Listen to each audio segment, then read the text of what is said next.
Chapter 27:12. Qi Yingmeng's body was ice cold. Sometimes, she didn't even know what she was doing or what she was doing. Her mind was in a daze, and everything was based on her instincts and feelings. Sometimes, she did something bad. How could she not know that her mother resented her? She didn't want to be close to her mother, afraid that her mother would look at her as if she was raising a wolf for nothing. But her father was already together with Frost Dream. What else could she do? Her mind was in a daze, and she told her father that a pretty boy had come to their house. Their relationship was getting worse and worse. Qi Yingmeng loathed herself. Why couldn't she do anything well? Why couldn't she do anything well? Her father had Yu Binglan, but she didn't feel anything. But her mother had a new lover. Qi Yingmeng felt as if their home had been divided into two halves. Was that why she did something so reckless and hurt her mother? Qi Yingmeng didn't dare to meet Ning Shu's gaze.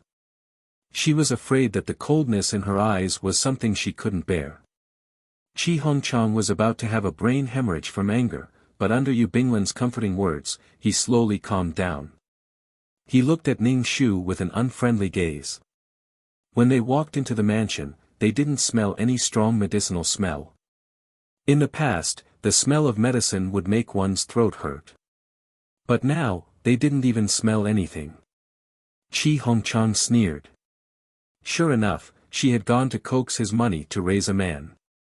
She wanted him to leave, and then this adulterous couple would take over his home and do something shameless. Aren't you seriously ill? Why aren't you taking your medicine? Qi Hongchang sneered.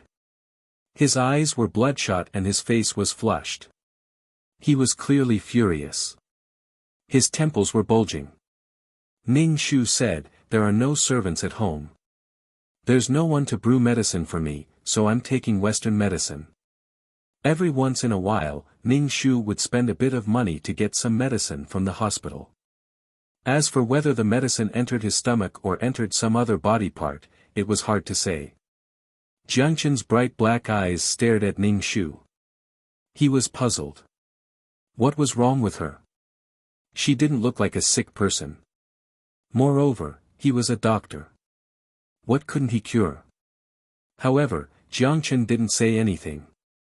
Instead, he simply stood there, his calm and leisurely demeanor drawing attention. Qi Hongchang chuckled. He watched as Jiangchen followed him into the main hall. Did he really think he was the host? He pointed at Jiangchen and said, "Please leave. It doesn't matter who you are, whether you're here as a servant or not. The Qi mansion does not welcome you." Jiangchen ignored him. His dark eyes were fixed on Ning Shu.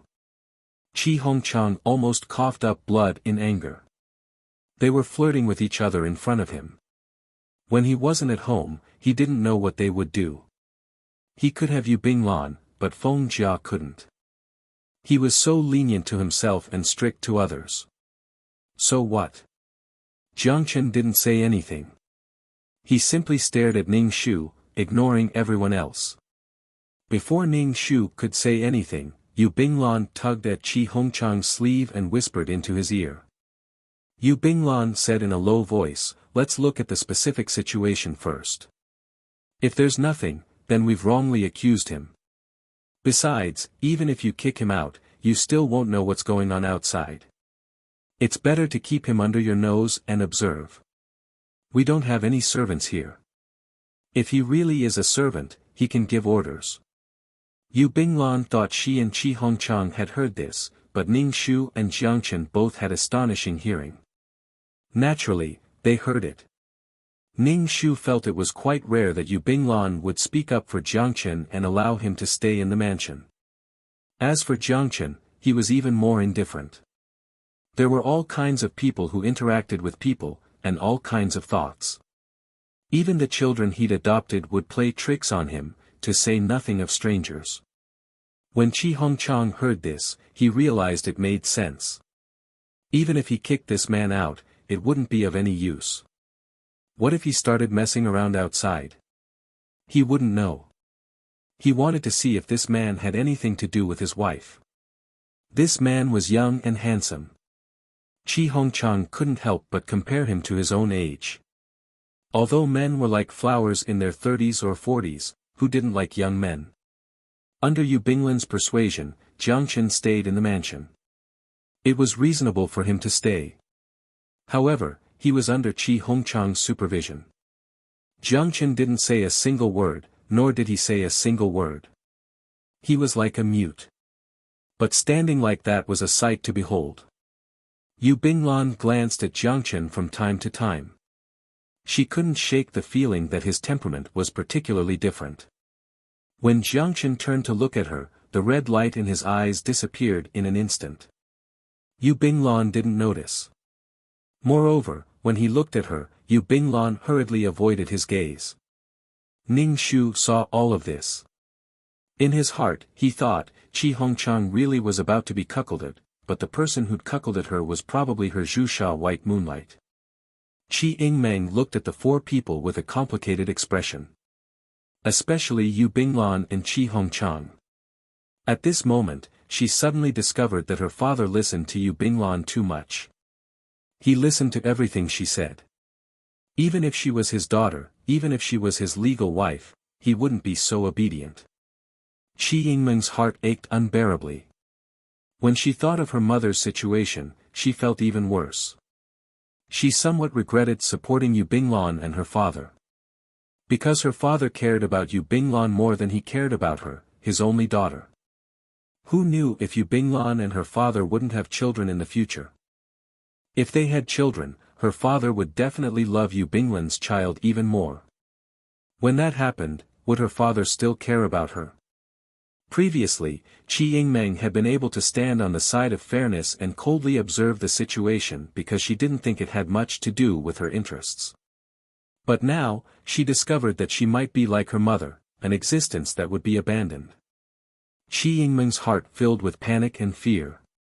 Her entire body turned cold. She felt like a wild beast was roaring in her heart. She couldn't help but ask. Ask, do you not love me anymore? Father, do you not love me anymore because Yu Binglan has a child?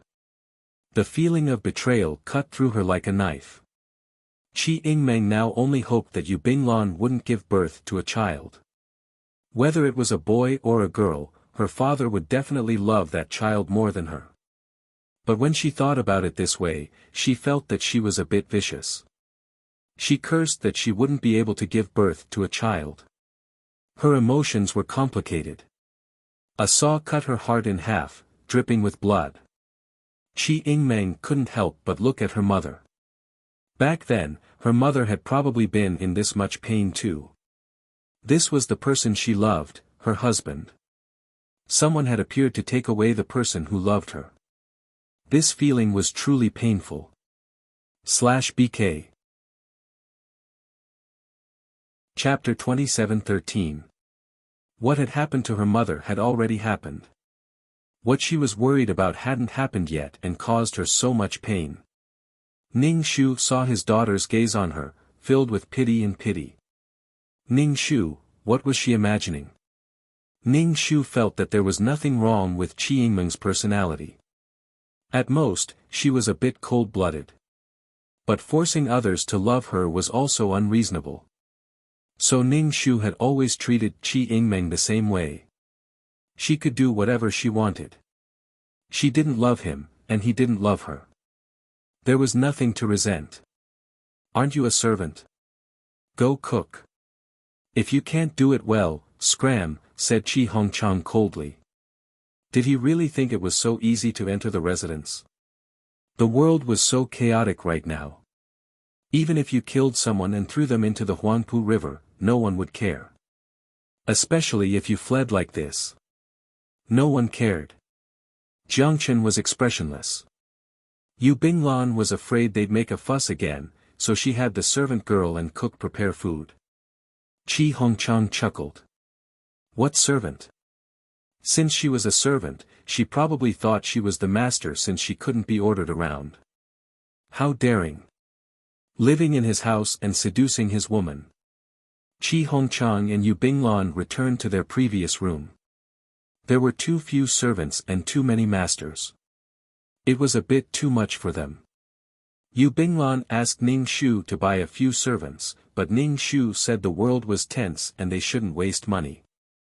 Yu Binglan, in the small alley, she'd heard Ing Meng say this bastard was very stingy, but she hadn't expected him to be this stingy. Yu Binglan was disgusted.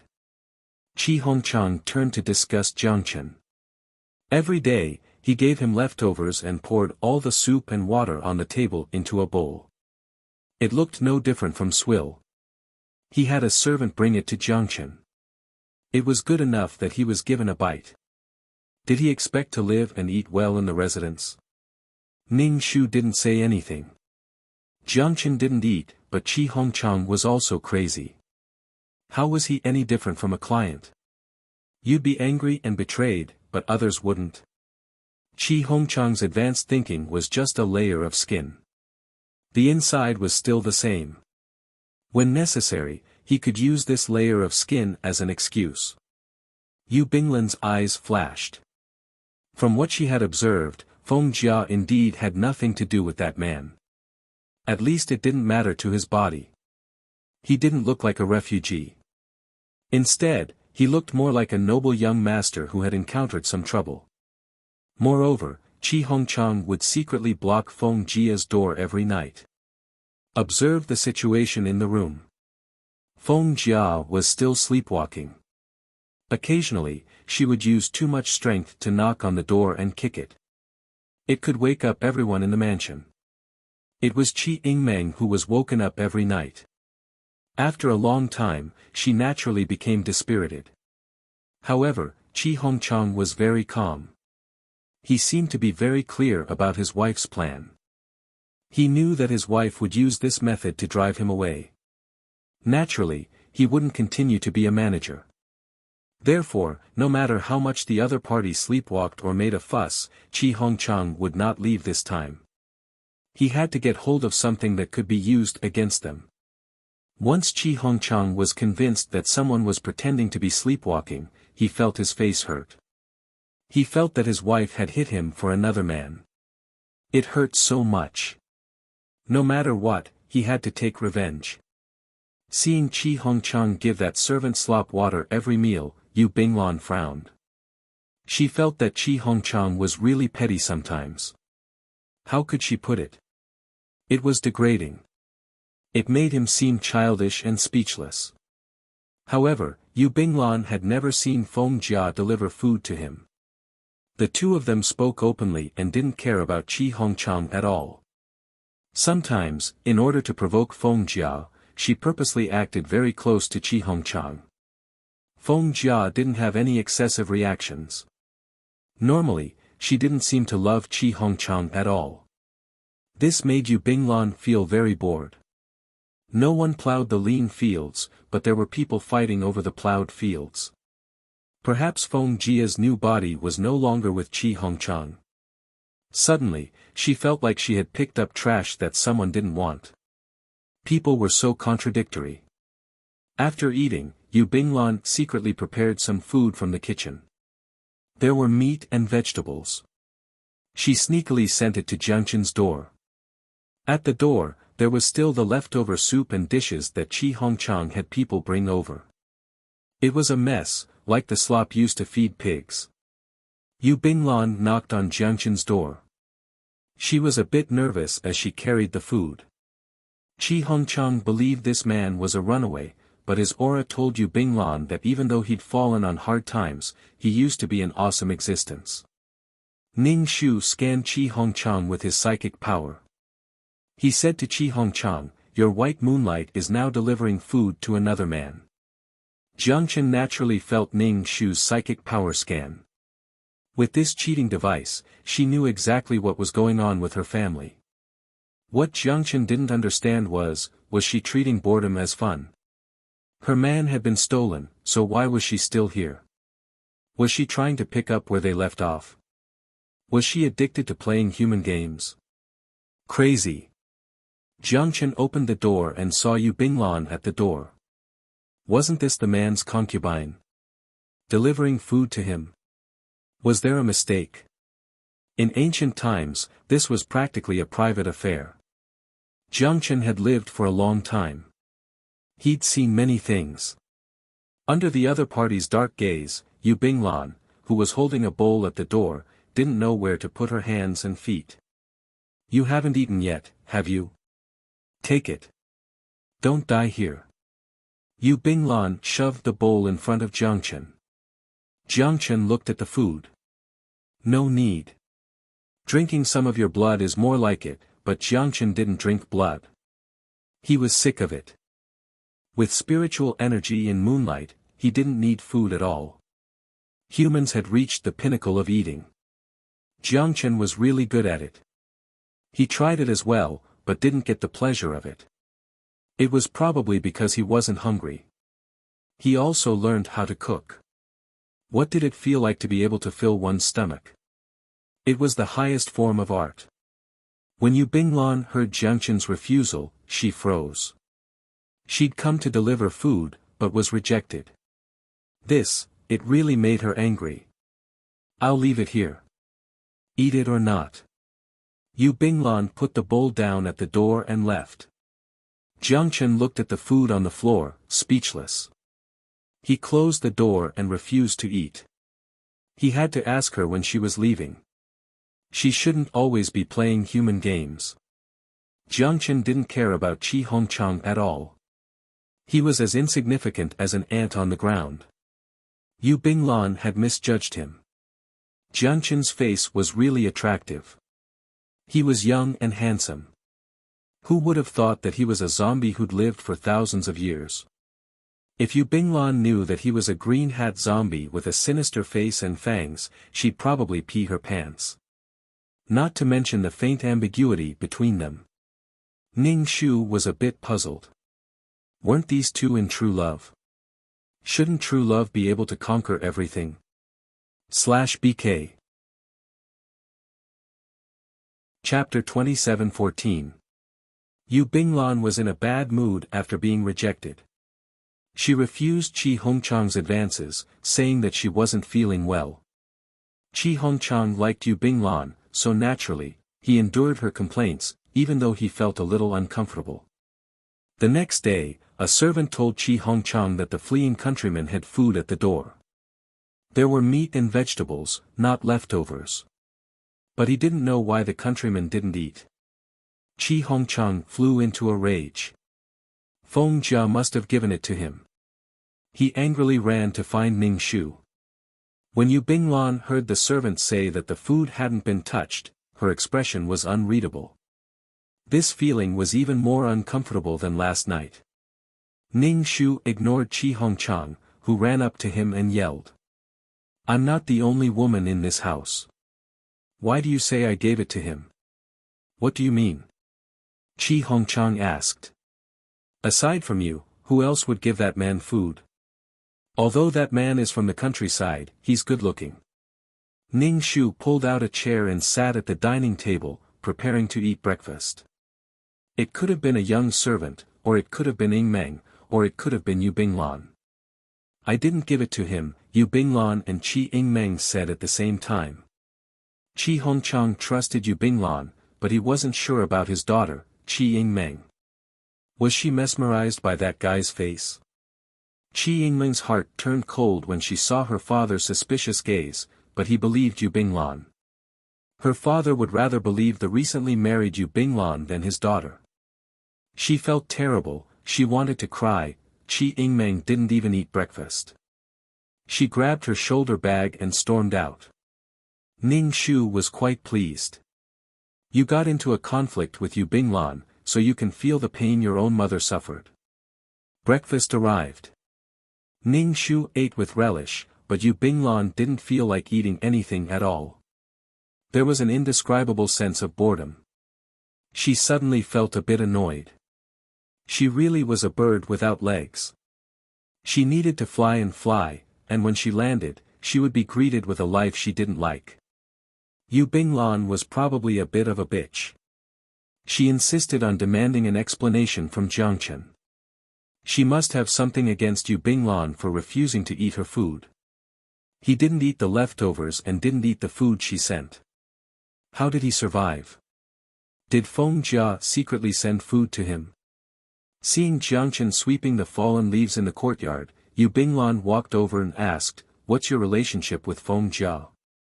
Jiangchen ignored her. He'd seen too many Taoists in his life. She was his disciple, yet there were still people who blamed him for being unfair. She was not talented enough, yet she still blamed him for teaching her differently. Jiangchen was completely impervious to this bastard's arrogance. His heart didn't waver in the slightest. Yu Binglan was speechless. He was probably an idiot, but his temperament didn't seem like one. Why did he ignore her? She was speechless. Yu Binglan snatched the broom from him. "I'm talking to you." The broom in Jiangchen's hand didn't budge, and Yu Binglan couldn't snatch it away from him. She grew even more determined to snatch the broom from him. Ning Shu leaned against the door, watching the farce unfold. Why did Yu Binglan get so close to Jiangchen for no reason? Wasn't she afraid that he'd scare her to tears by baring his fangs? Jiangchen glanced at Ning Shu, who was watching the show with an enigmatic smile. He was speechless. He really didn't understand why she was playing such senseless games. Could it be that she couldn't take care of these people? What was she doing? Although Jiangchen was immortal, he still felt like this was a waste of time. It was completely pointless. The more Jiangchen refused to let go, the more Yu Binglan tried to snatch the broom from him. As soon as Jiangchen loosened his grip, Yu Binglan continued to exert force. The result was obvious. She fell to the ground, her feet in the air, and her body rolled in a circle. Yu Binglan was quite flexible, but when her chin hit the ground, she also knocked her tongue. The pain was so intense that she fainted. When Qi Hongchang came out, he saw Yu Binglan lying on the ground, blood flowing from the corner of her mouth. He was so frightened that he hurriedly picked her up. He didn't even have time to scold Jiangchen. Ning Shu had a servant call a doctor, then followed him downstairs. Jiangchen followed behind Ning Shu. "When are you leaving?" "If you're not, I'm leaving." "Don't be in such a hurry," said Ning Shu. Qi Hongchang. Who gave him the courage to elope with his wife? He hit his white moonlight, and now he wanted to elope with his wife. Qi Hongchang wanted to fight him to the death. But right now, Yu Binglan was more important. She'd bitten her tongue and was bleeding non-stop. Yu Binglan choked on the blood and coughed until she woke up. However, her chin hurt so much that she couldn't move her neck. Yu Binglan looked at Qi Hongchang with teary eyes, then at Jiangchen with hatred. Ning Shu, on the other hand, felt more resentment than hatred. Jiangchen didn't even bat an eyelid at her gaze. The doctor quickly arrived and prescribed some medicine. Since she'd twisted her neck, she naturally had to be supported with tools. There was no cast or anything like that. Instead, they used a wooden stick to hold her head in place. Yu Binglan was going to suffer.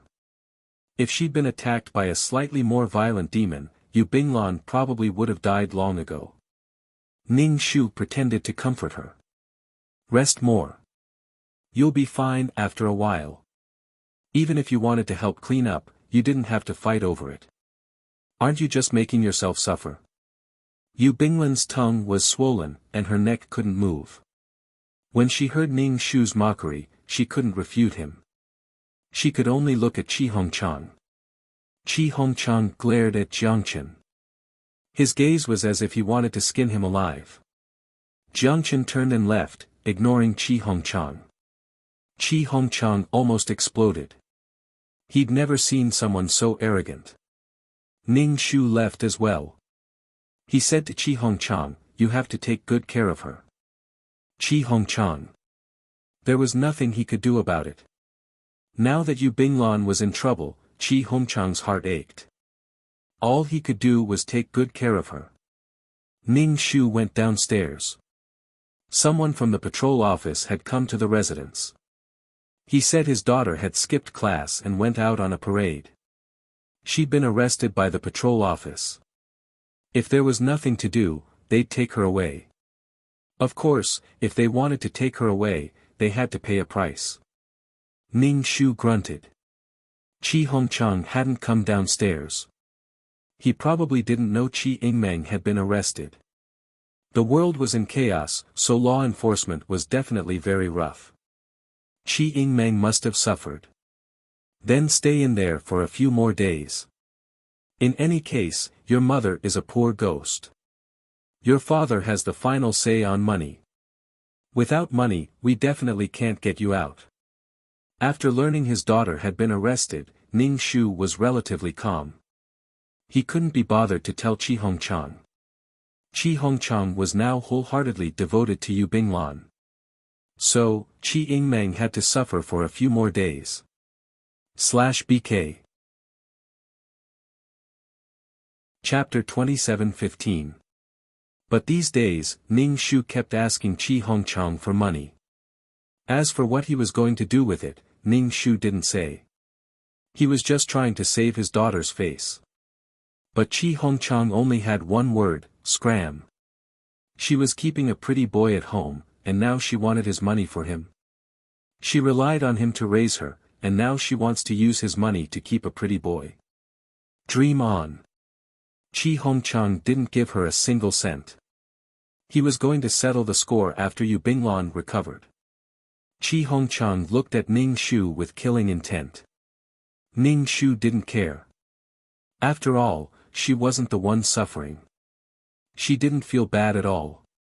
After 5 or 6 days, Ning Shu finally prepared to bring Qi Yingmeng home. Qi Yingmeng had never suffered before, so she was probably scared out of her wits. Especially since she hadn't heard from her family for several days. She was probably terrified. Where are you going? Qi Hongchang gloomily looked at Ning Shu, then at Jiang Chen. You're not allowed to leave. When the two of them left together, Qi Hongchang suspected they were going to elope. Ning Shu said to Jiang Chen, "You're home." Jiang Chen nodded. Qi Hongchang's expression darkened. He wanted nothing more than to tear him apart. How could this person's skin be so thick? How could he have the nerve to stay here? Qi Hongchang wanted to beat him up, but then he thought about the time he sat on the ground and almost broke his tailbone. Qi Hongchang was already thinking about how to kill him. He'd just shoot him. Ning Shu went to the police station and said he wanted to bail Qi Yingmeng out. The fine was quite expensive, 2,000 yuan. An ordinary family wouldn't be able to afford that. Ning Shu paid the money, and the police brought Qi Yingmeng out. Qi Yingmeng's face was pale and she looked terrified. Her clothes were wrinkled and she smelled of sweat.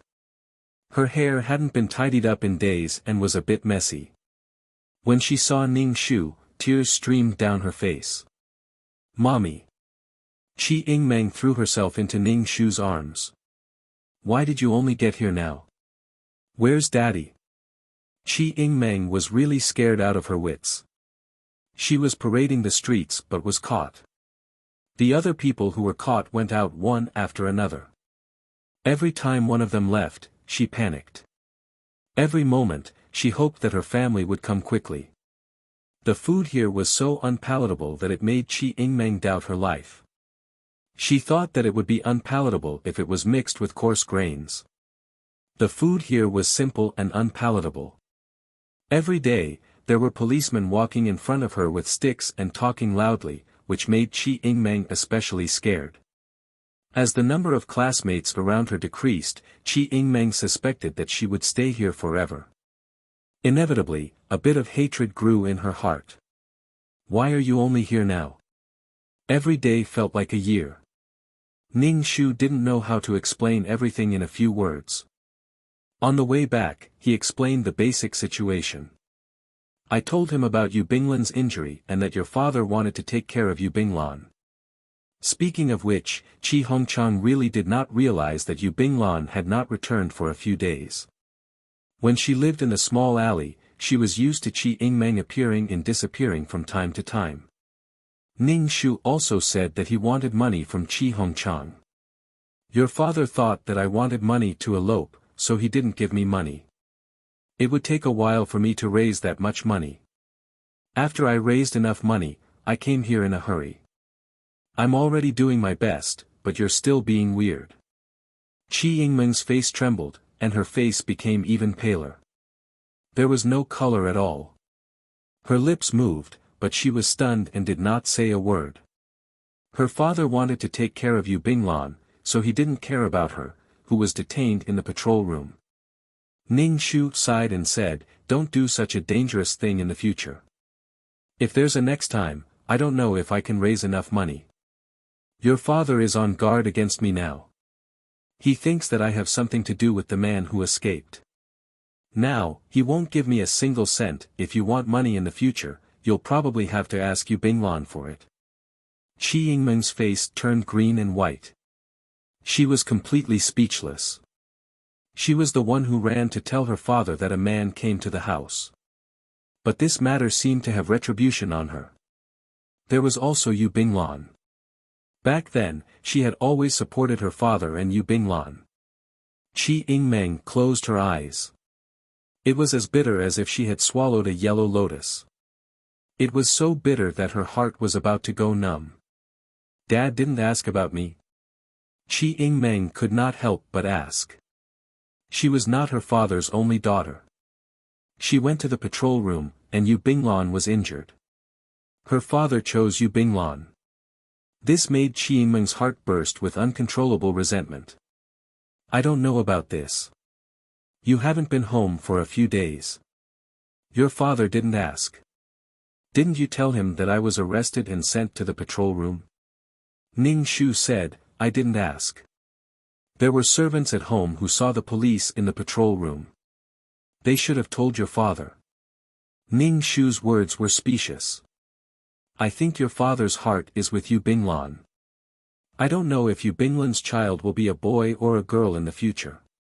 Ning Shu did not have any mother-daughter love at all. He picked on everything that was exciting. To put it bluntly, the two of them should be on the same side. One was a husband, and the other was a father. Both of them would be snatched away by Yu Binglan and Yu Binglan's child. Ning Shu felt that even if Yu Binglan and Qi Hongchang in the plot met again and were together, Qi Yingmeng's life would not be much better. As for whether Yu Binglan had a child or not, he did not know. If she had a child, Qi Yingmeng would be an outsider. Qi Yingmeng gasped for breath. Her eyes were red and her whole body was trembling. Ning Shu patted her on the shoulder and said, "Take care of yourself. Don't make trouble. Don't be willful. Don't make trouble. Don't make trouble with your father. Besides, you were arrested for parading in the street. The more you make trouble, the more unhappy your father will be."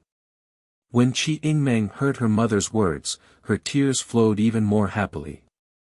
She was wronged, but her mother did not comfort her. Instead, she asked her to stop making trouble. Stop making trouble. No one understood how bitter, how wronged, and how uncomfortable she was in her heart. Ning Shu raised the corner of his mouth. Didn't Qi Yingmeng say that to the person who entrusted her? Qi Yingmeng did not know how she walked home. The first thing she did was to go to Yu Binglan's room and see her father pouring tea for Yu Binglan. Yu Binglan was lying on the bed comfortably. There was not even a bed in the patrol room. She was curled up in the corner of the prison. She was especially scared and terrified. "Dad!" Qi Yingmeng screamed as if she was crying blood, which startled Qi Hongchang. He turned around and saw his sloppy daughter. Ning Shu hurriedly pulled Qi Yingmeng away and asked her to wash up first. She was really dirty. If there was anything else, they could talk about it after she calmed down. Calm down, calm down. Now she could not calm down. "Mom, you want to please Dad, but can't I even question him? Just bear with it. Bear with it. Didn't you tell me to keep my manners and not be like a crazy woman? I also did as you said and helped your father and Yu Binglan." Ning Shu comforted Qi Yingmeng, but the words he said made Qi Yingmeng's liver explode. /BK. Chapter 27:16 No matter how angry Qi Yingmeng was, she even ran up to Qi Hongchang and asked if he didn't love her anymore. Qi Hongchang only had one reaction. What was wrong with her? Of course, Qi Hongchang didn't know about Qi Yingmeng's suffering in the police station. Then Qi Yingmeng looked at her father with an enigmatic expression and gnashed teeth. Even Yu Binglan on the bed was an eyesore. Why hadn't she found Yu Binglan so annoying before? Yu Binglan, she really was crazy. She was injured, but now Qi Yingmeng was looking at her like that. It was too heartbreaking. She was injured, but the culprit didn't even come to apologize. Yu Binglan gnashed her teeth. Ning Shu didn't have time to care about these people's grudges, because there was already a large-scale migration. Many refugees had arrived, and many people had fled the city. Ning Shu felt that the army would probably reach here soon. Even if they didn't, the invaders would have already entered the French concession. Although the various countries were in a deadlock, it was still very chaotic. The most direct manifestation of this was that daily necessities like rice, oil, salt, soy sauce, vinegar, and tea were ridiculously expensive. Their own countries couldn't grow these things on a large scale, so they had to import food. Once they heard that importing food was a big deal, they didn't think much of it. But for those living at the bottom, it was terrible. They almost couldn't survive. Ning Shu had bought a lot of things with the money he'd earned, but not much food. He didn't know how long it would last. Everyone's in a state of panic. This war will probably last for a long time, Jiang Chen said to Ning Shu. Ning Shu nodded. Indeed, they'd been fighting for a long time. There was no need to mention the economic losses. Their economic development had also been hindered. The gains of war didn't make up for the losses, except to fill the stomachs of some fat rats who'd profited from war. Jiang Chen didn't want to stay here any longer. He felt like this family was full of idiots. It was really boring. He asked Ning Shu several times when they were leaving. Ning Shu said, "I have to take care of some things before I can leave happily. I won't have any more worries." She'd come to take care of these things. Jiang Chen looked at her. "Oh, when are you leaving?" "We'll see about the specifics. Soon." The only thing he was conflicted about was whether or not to bring Qi Yingmeng along. Did Qi Yingmeng follow Qi Hong or her? This was what Ning Shu was struggling with. After all, she was the daughter of the client. However, Ning Shu immediately threw this question to Qi Yingmeng, letting her choose who to follow. Then this was Qi Yingmeng's choice. Even if the person who entrusted her with this task couldn't blame her. Ning Shu hummed a little tune and almost jumped up and down. Qi Hongchang looked at Ning Shu with a black face. This flirtatious look, it was as if he had found his second love. She had no sense of shame. Ning Shu was indifferent to Qi Hongchang's disdain. Every day, he would secretly inquire at her door, as if he was eager to catch evidence of her infidelity. Was he in such a hurry to make his head green? Convinced. In the evening, when Qi Hongchang came to the door to peep again, Ning Shu directly used his spiritual force to make Qi Hongchang lose his footing and fall downstairs. Qi Hongchang rolled down the stairs and fainted. The next morning, the servants woke up to work and were discovered. Qi Hongchang's body was a little blood-stained, but he didn't bleed much. Ning Shu's face was full of surprise. He threw himself at Qi Hongchang and wailed, "Hongchang, what's wrong with you? Don't leave us behind." Qi Yingmeng originally hated Qi Hongchang, but now that she saw Qi Hongchang like this, she was scared and tears streamed down her face. Jiang Chen watched from the side as Ning Shu wiped her tears, her face expressionless. He knew how to play. "Was it you? Did you kill my father?" Qi Yingmeng immediately pointed the finger at the indifferent Jiang Chen. "It must be you. I'm going to call the police." After thinking about it, only this person had a dispute with her father and had a grudge against him. Jiang Chen said, "If I killed him, he wouldn't have died like this. He would have been torn in half." His death would have been miserable. He usually didn't kill people. If he did, he would kill them in the cruelest way possible. For example, a little bit of blood, a goo, or a drug test. He would test how much poison could kill people. Qi Yingmeng was furious. He was so arrogant. Why call the police? Your father is still breathing and has a heartbeat. Find a doctor first, Ning Shu yelled at Qi Yingmeng. Qi Yingmeng straightened her neck and said, we have to find a doctor and the police. The truth is obvious. Mom, don't even think about covering up for someone.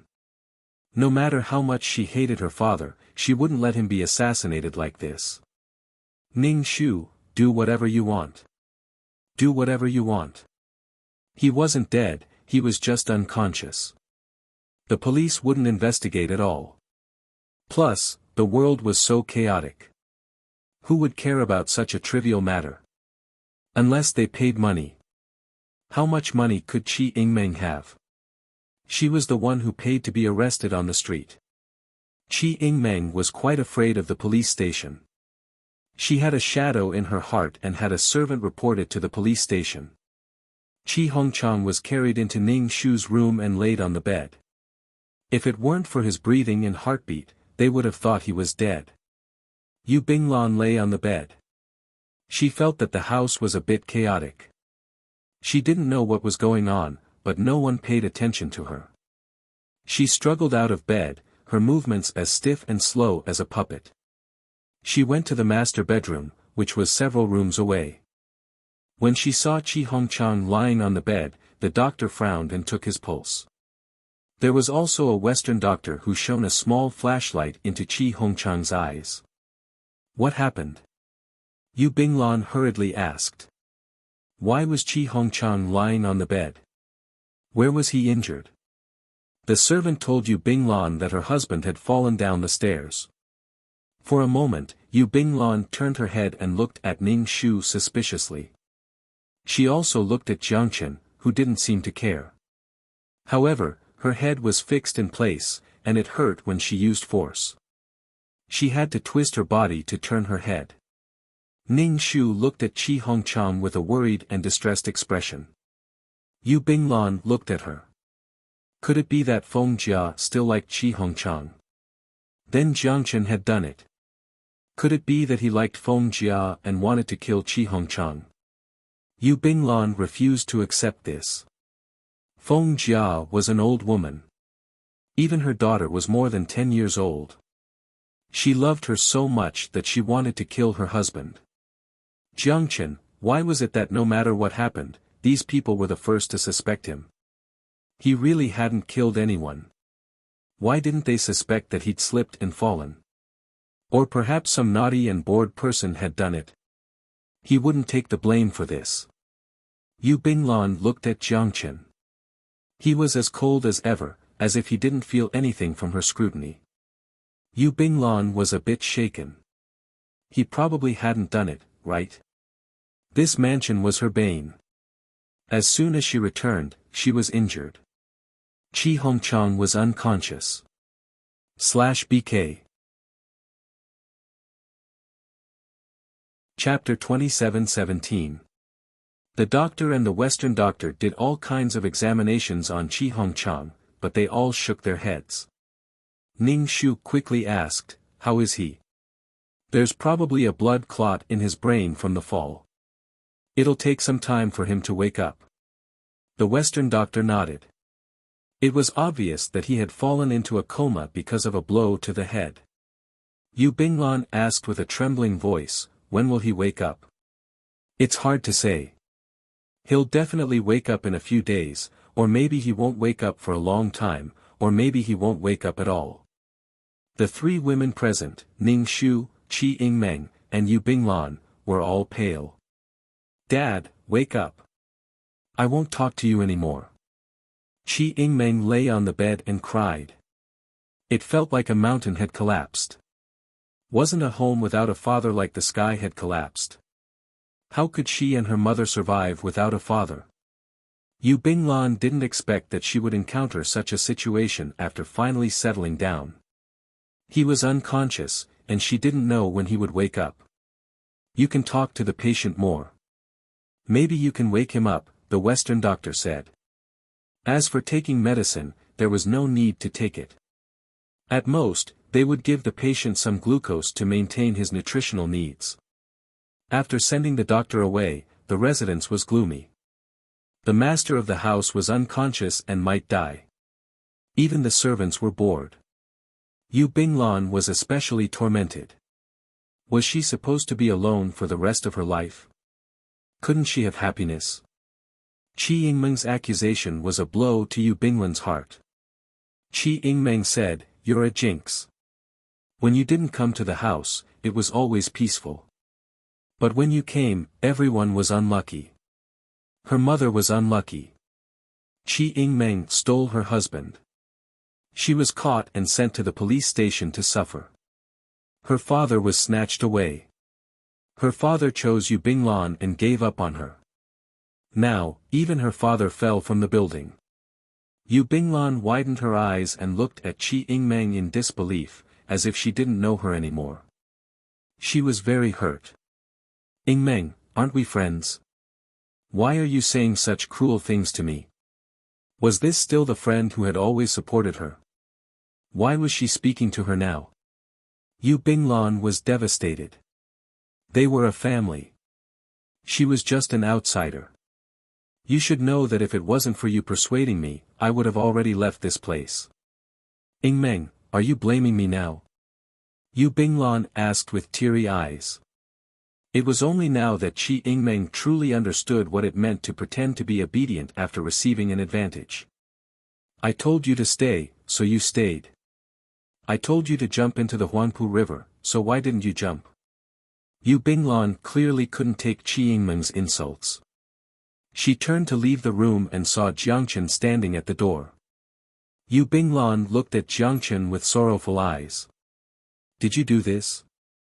"Jiangchen, I don't understand." Jiangchen turned and left, leaving Yu Binglan with only the sight of his elegant back. Jiangchen wondered if humans were becoming dumber and dumber. The children he had adopted before were all beggars without parents. They would do anything for a mouthful of food. After following him, he was fed, clothed, and studied. His disciples schemed against each other, especially after they formed a few clans. The scheming against each other became even more intense. However, they were all discussions about medical skills. To be honest, Jiangchen had never seen such a boring, stupid, and pretentious person. He could only say that he was. Yu Binglan bit her lip. She really had never seen such a person. He was so stubborn that no matter what you said, he remained indifferent. He was also faintly arrogant. He looked down on people. Every day, Qi Yingmeng didn't give up talking to Qi Hongchang by his bedside. Even Yu Binglan sat there for half a day. They talked about all the sour things from the past. When Qi Yingmeng heard it, she burned with rage. Wherever Yu Binglan was, Qi Yingmeng wouldn't appear. Yu Binglan looked like she'd been hurt. She looked pitiful. Ning Shu occasionally came to check on him and had someone wipe his body. Qi Hongchang seemed to have fallen into a deep sleep. Even when someone talked to him, he didn't react at all. There was no filial child in front of a sickbed. A month passed, but Qi Hongchang didn't react. A month and a half passed, but Qi Hongchang still didn't react. However, he'd lost a lot of weight. The hope in Qi Yingmeng's eyes grew dimmer and dimmer. Yu Binglan still insisted on talking to Qi Hongchang. Ning Shu brought a doctor to examine Qi Hongchang's body. After the examination, he said that the situation was not good. Yu Binglan's eyes flickered. She said to the Western doctor, "Doctor, I heard that there is a kind of euthanasia. I don't know if it's true." Everyone in the room stared at Yu Binglan with shocked expressions. "Yu Binglan, you want Dad to be euthanized?" "Yes, if Hongchang is like this, he won't be able to hear us anymore. I talked to him for a whole day, but he didn't respond to me. Do you know how uncomfortable it is for him to lie in bed like this?" Ning Shu was speechless. Qi Yingmeng was dumbfounded. Yu Binglan continued, a life without feeling, talking, and thinking can't be called a life at all. Qi Yingmeng said excitedly, this is my father. I can take care of him. So what if he lies in bed? Yu Binglan looked at Qi Yingmeng with a, why are you so vicious and cruel, expression. You are filial, but only filial. You are not obedient. The pinnacle of love is to let go.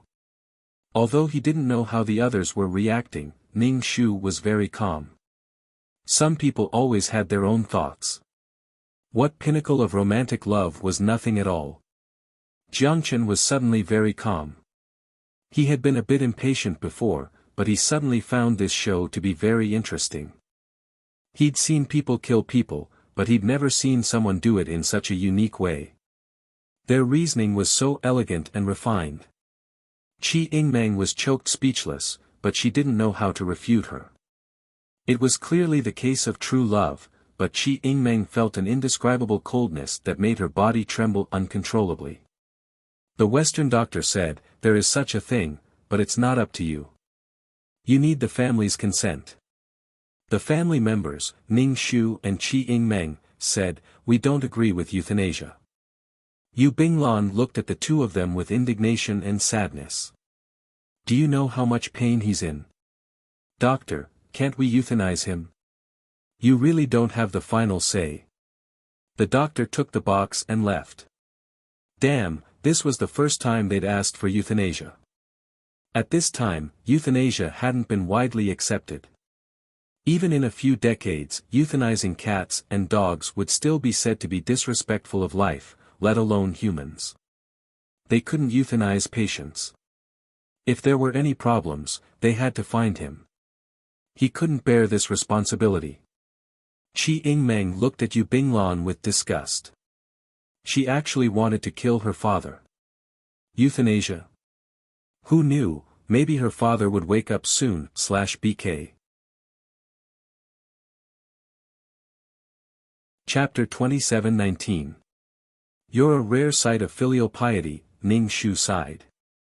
Qi Yingmeng felt guilty. Then she thought about how she wouldn't be able to see her mother for a long time. She didn't know when this chaos would end. Would something happen to her mother, who was still in the country? Qi Yingmeng's head was about to explode. She wanted to cry from the conflict between her rationality and her emotions. Later, Qi Yingmeng brought some water to Ning Shu to wash his feet. She squatted in front of Ning Shu and washed Ning Shu's feet. She got to enjoy a treatment even her client didn't get to enjoy. She just wanted to lessen the guilt in her heart. Ning Shu allowed Qi Yingmeng to wash his feet. He enjoyed it as much as he could. After washing Ning Shu's feet and helping Ning Shu sleep, Qi Yingmeng crept over to Jiangchen's room and knocked. Jiangchen opened the door and looked at her. What is it? If you really like my mother, then I'll entrust my mother to you. You have to take good care of her. Qi Yingmeng thought to herself. At least there was someone her mother could rely on. After she and her father left, her mother would be all alone. Jiangchen, I have nothing to do with her, Jiangchen said directly. He wanted to leave with a clear conscience and not let her have her way. No. Qi Hongchang and the other two thought that their little trick was done very discreetly. Qi Yingmeng was instantly petrified. She looked at Jiangchen in disbelief. You have nothing to do with my mother. You don't like her. I'm just a refugee. I came here to make a living. Jiangchen closed the door. Qi Yingmeng returned to her room in a daze. She struggled with whether she should stay with her mother or go with her father. What should she do? She paced back and forth to Yu Binglan's room. She wanted to knock and tell her father she wasn't going. But in the end, she didn't have the courage to knock. She couldn't sleep until the sky was dark. Qi Hongchang woke Qi Yingmeng up and told her to go to the docks and board the ship. Qi Yingmeng carried her suitcase and opened the door. She looked very haggard. Struggling, she asked, Father, are we really not going to take Mother? No. The three of them left the mansion and left under the cover of the night. Ning Shu stood at the door and sneered. Jiangchen, now that they've left, we can leave as well. Ning Shu yawned. Sure, let's go. Ning Shu returned to his room and packed up all the money. There was also a huge sum of money. Where did this huge sum of money come from? It came from Qi Hongchang selling the mansion. He did not tell anyone that he sold the mansion. Soon, those people would come over to ask for a house, and she wouldn't even have a place to live. In the plot, the family of three left, and the mansion was sold. Qi Hongchang locked the money in his suitcase. Although the suppression of this plane's laws was very strong, it was still possible to construct a spatial tunnel and extend it into the suitcase. After all, they were only separated by a layer of skin. He had reached his hand in and taken away the huge sum of money to buy the house. This money could be used to sell a lot of resources. She was taken abroad to live a good life. Without this money, Qi Hongchang and the other two would have to live a much more miserable life. Especially with Yu Binglan, who was passionate about euthanasia, if anyone got sick. There was a lot of, you know how much he's suffering, according to Qingmeng's logic, when Ning Shu was sick back then, her parents should euthanize her. Who could guarantee that they would not be sick in their lives? Moreover, Yu Binglan and Qi Yingmeng had such a big conflict now. When they were together, it was enough to give Qi Hongchang a headache. Without money, he had to support his daughter and Yu Binglan. He would be very fortunate. Did they really think that it would be easy to go abroad? At this time, there was discrimination based on skin color. When people went abroad, they would be discriminated against everywhere. Qi Hongchang thought of opening an art gallery abroad. It was basically impossible. Firstly, there was a problem with funds. Secondly, foreigners would not buy paintings from your art gallery.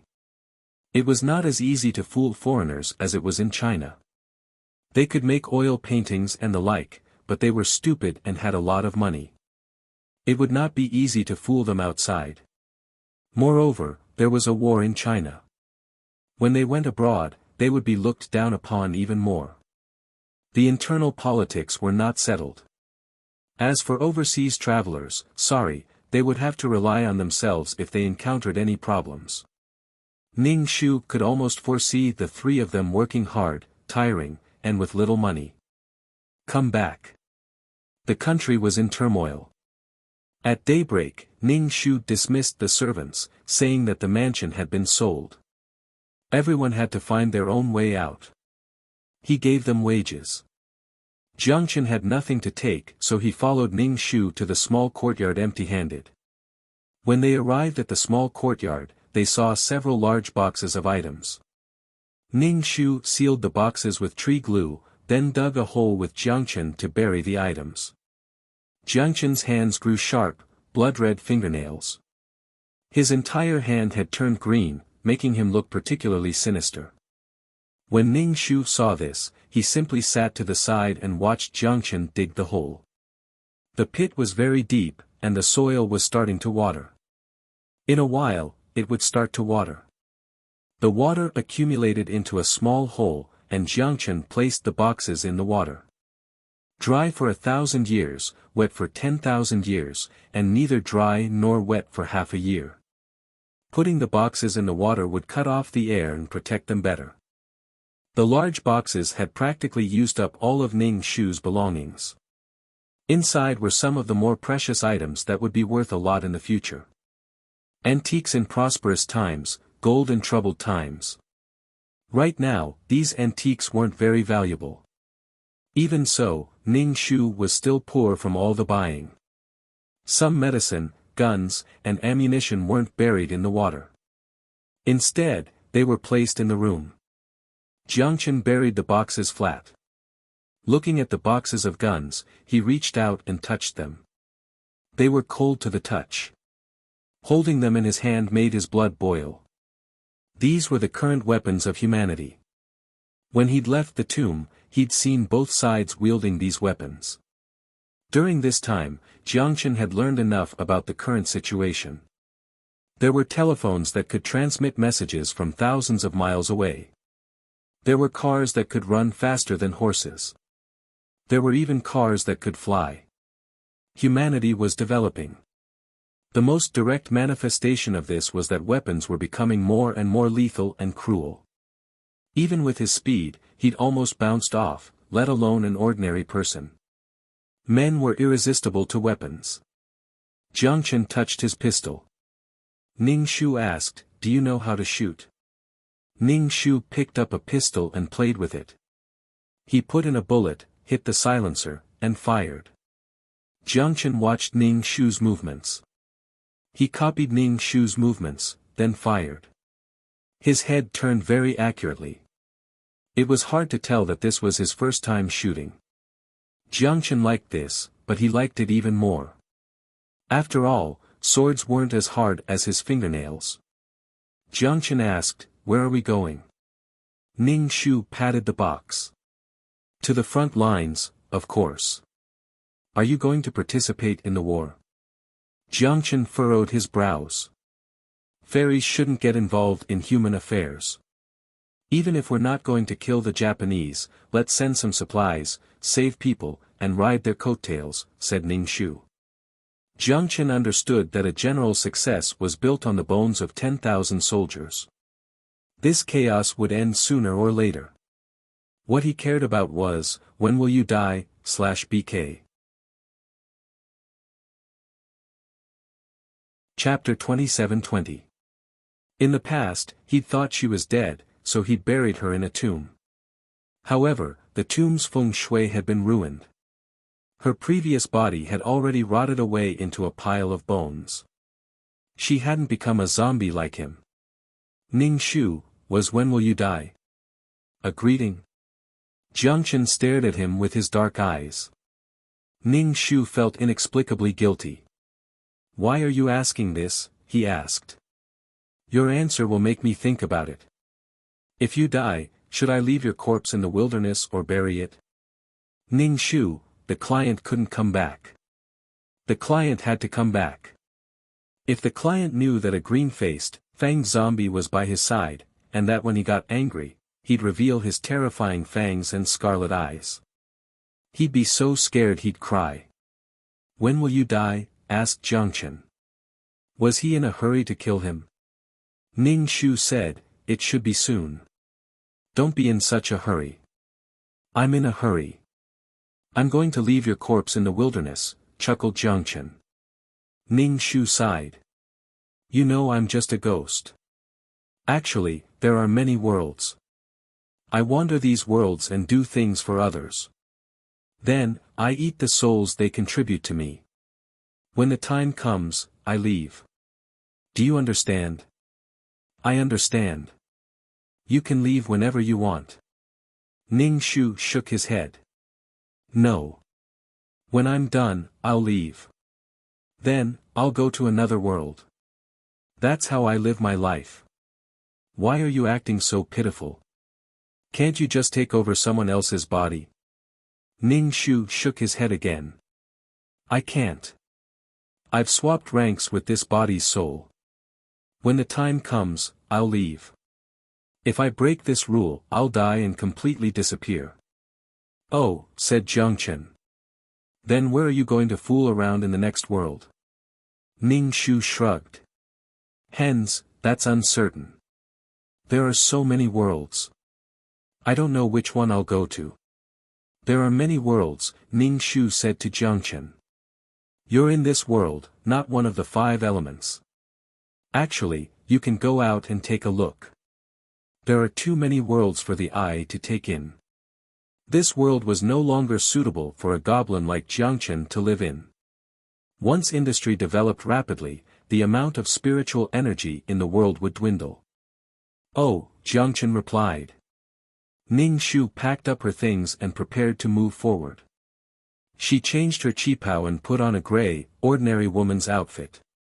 She tied a handkerchief around her head. It was very old-fashioned. She didn't look like a rich madam at all. He stuck the medicine onto his body and put on his clothes. There were many roadblocks on the road, and they might check them one by one. If he wore it close to him, he wouldn't be exposed. He had Jiangchen do the same. Furthermore, he tied the medicine around his thighs. In any case, he was wearing loose clothing, so it wasn't obvious. Each of them had a gun and some bullets. As soon as the two rustic people left the luxurious metropolis, they bought a donkey cart and sat on it, jolting towards the front line. Jiangchen sat firmly on the donkey cart. "Why didn't you buy a cart?" he asked. He remembered that there was a guy covered in iron who ran very fast. How could this slow donkey, which neighed after every few steps, ever reach its destination? Only high officials and nobles can afford to sit on that thing. It's so expensive and too eye-catching. Isn't it better to just sit on a donkey? Jiangchen, fine, you're right. You have the final say. Apart from ghosts like you, are there any other ghosts who do this sort of thing? Eat souls and do things? Asked Jiangchen. Yes, there are quite a few. Actually, I don't have a choice. I'm under someone's control. I don't even know when I'll die. I'm telling you this because I don't want to hide it from you. Jiangchen, then will the soul of this body of yours return? Ning Shu said, some will return, some won't. She'll probably return. If the soul didn't return, the system would notify her. Whether the soul returned or not, there were two ways to complete the quest. If the soul didn't return, the body would die as soon as it left the body. Of course, they could do whatever they wanted. After all, the body was going to die anyway. But if they wanted the soul back, they had to do it slowly.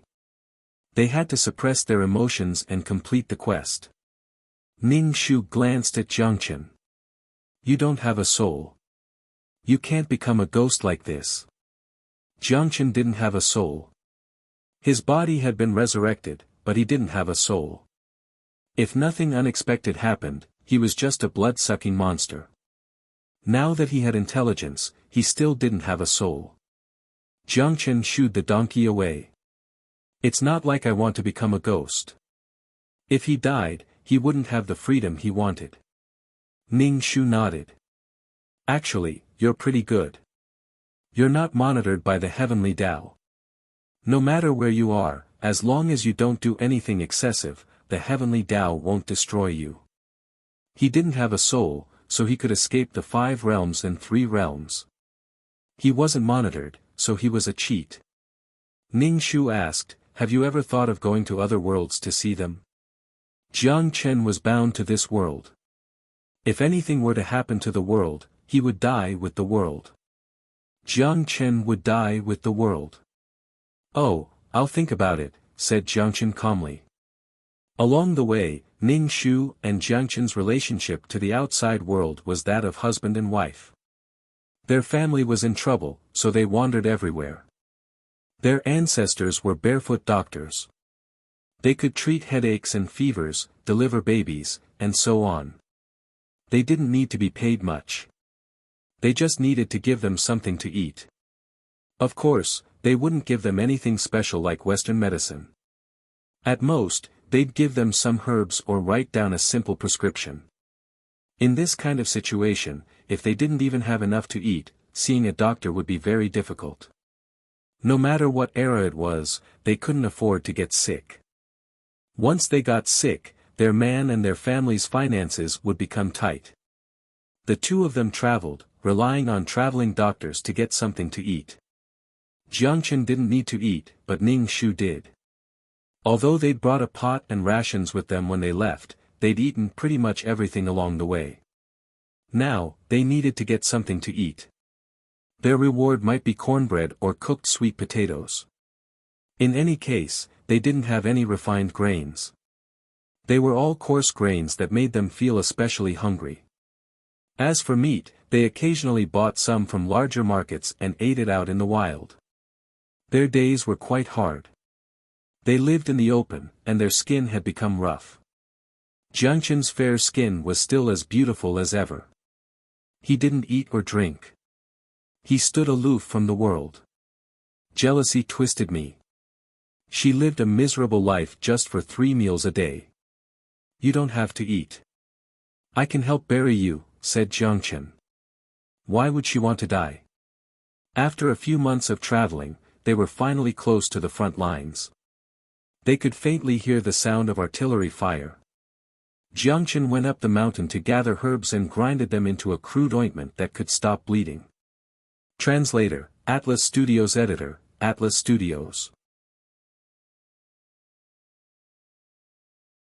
Chapter 27-21. The powdered Jinchuang medicine didn't take up much space. A single bag was enough to heal many people. In the past, when he hadn't gone into hibernation, this was how he dealt with the situation once a war broke out. In the past, injuries were caused by swords and knives. Now, most people were injured by bullets. Bullets couldn't remain in the body. They had to be extracted.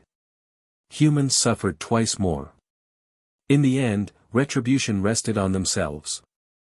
Once the bullets were extracted, would they be able to use Jinchuang medicine? After all, people used small pills now. Jiangchen didn't care about the conflicts between humans. He didn't feel any sense of belonging. Ning Shu looked at the large bag of powdered medicine. This was probably how he got his merit. It wasn't that Jiangchen didn't kill, but he did save people. At the end of the day, the Tao of Heaven would give him some merit. Keep it that way. Don't go crazy and kill people. If Jiangchen was a blood-sucking monster, although he wasn't under surveillance, humans would definitely try to kill him for their own safety. Ning Shu suddenly asked curiously, "It's been so many years. Has anyone discovered that you're a zombie?" It hadn't been easy for Jiangchen to live so long. If he'd been discovered, humans were weak. However, if they worked together, they were quite powerful. Jiangchen's expression was nostalgic. A few of my disciples discovered me. They're old now. I'm still young. They probably want to live forever like me, said Jiangchen coolly. So they joined forces to suck my blood. Ning Shu had nothing to say. Humans couldn't resist the temptation of eternal life, especially immortality. The richer they were, the more power they had, the more they wanted to live forever. They wanted to enjoy it. I killed a few of my disciples and put them into hibernation. When they had nothing to do, they kept chasing after me. I was speechless at how vicious they were. Jiangchen was very calm when he mentioned the past. Ning Shu didn't ask about Jiangchen's past. If he asked too much, he'd have to talk about how he died without saying a word. Ning Shu suspected that Jiangchen wanted to kill her and dump her corpse in the wilderness. The sound of gunfire grew louder and louder. Fighter jets circled overhead. Ning Shu and Jiangchen sat on a donkey cart, leisurely advancing towards the gunfire. "Captain, do you think those two are idiots?"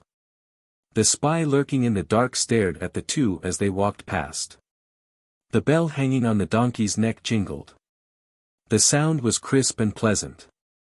If they continue forward, they'll enter our encirclement. If the front line couldn't hold on any longer, they could only rely on their side to hold on. Before reinforcements arrived, they had to delay the enemy's advance even if they had to bleed to the last drop of blood. "Stop right there," said a few men dressed in ordinary peasant clothes with handkerchiefs on their heads. They pointed their guns at Ning Shu and Jiangchen. The little donkey at the front immediately bared its yellow teeth at these people and started to vomit, trying to scare these people to death. They were speechless when they saw a donkey spitting saliva at them.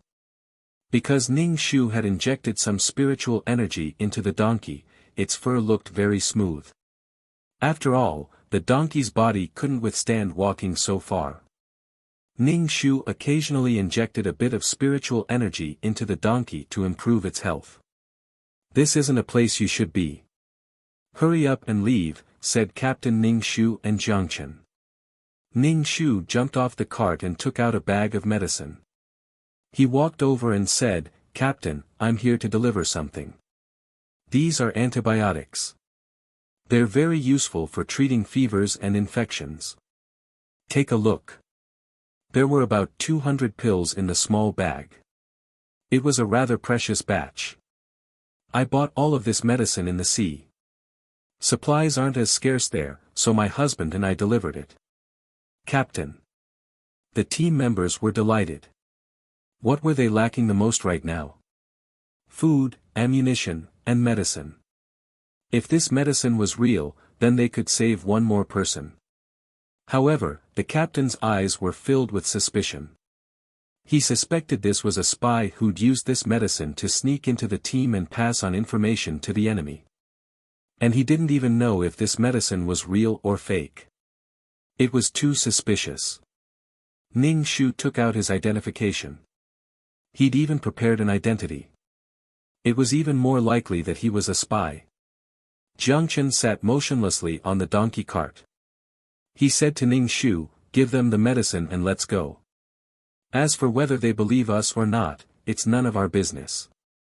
Let's go." Oh. Ning Shu turned and got back on the donkey cart.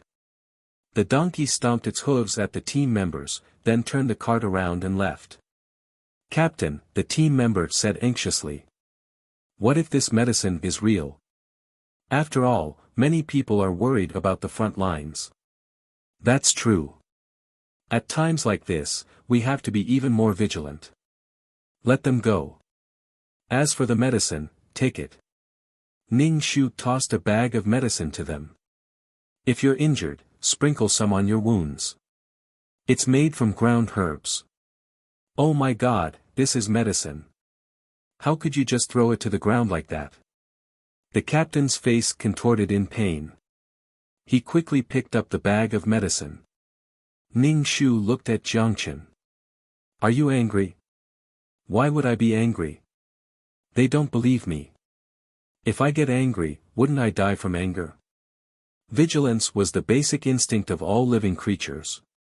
Humans were the most intelligent of all creatures. It was normal for them to be vigilant. "You're an open-minded person." Ning Shu patted him on the shoulder. "Where are we going next?" "Anywhere." Jiang Chen didn't have a destination in mind. He'd wandered far too many places. Suddenly, he felt like the world was pretty small. Did he need to go somewhere else to wander around? "How do you think we can get to other places?" Jiang Chen asked Ning Shu. Did Jiang Chen want to be like kelp and break through the shackles of this plane? Did he want to ascend? "You'll need to comprehend spatial laws," said Ning Shu. "You'll need to construct a passageway to the outside world. Alright, we're all trapped in a fish tank. If we want to leave, we'll have to jump out of the tank." "I understand, but how can we jump out of the tank?" Jiang Chen rubbed his chin. Ning Shu looked him up and down. "You've lived for so long. Has your body been corroded by anything?" He didn't have a soul, so he didn't need to worry about being tainted by calamity beasts. The only thing he had to worry about was his body. Jiang Chen could easily become a monster-slaying hero. "Yes. Some talismans even had some effect on me. Back then, the Taoist priests and monks had some ability," said Jiang Chen honestly. Ning Shu gave up on making Jiang Chen a monster-slaying hero. After all, he was different from skeletons. If he brought them in, they'd still be in a different world. Also, skeletons were made from souls with the deepest obsessions. Such souls weren't easy to purify in the pool of rebirth. So, skeletons were still needed. They could destroy calamity beasts and lessen the burden on the pool of rebirth. Right now, Jiang Chen was neither yin nor yang to her. Even if she brought him into the world of reincarnation, he'd be useless if he didn't work. /BK Chapter 27-22. Kill him, then. When the tender skeleton was ready, Jiang Chen wouldn't be needed. There are 7 types of laws in heaven and earth, and the rules are even more complex. If you want to leave, you must comprehend the spatial laws. Ning Shu blabbered on about the spatial laws he'd comprehended to Jiang Chen.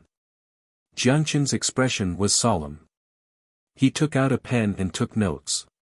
Ning Shu spoke slowly so he could write it down. He leaned over to take a look. "Oh, your handwriting is beautiful." His handwriting flowed naturally and smoothly, without any hint of conflict.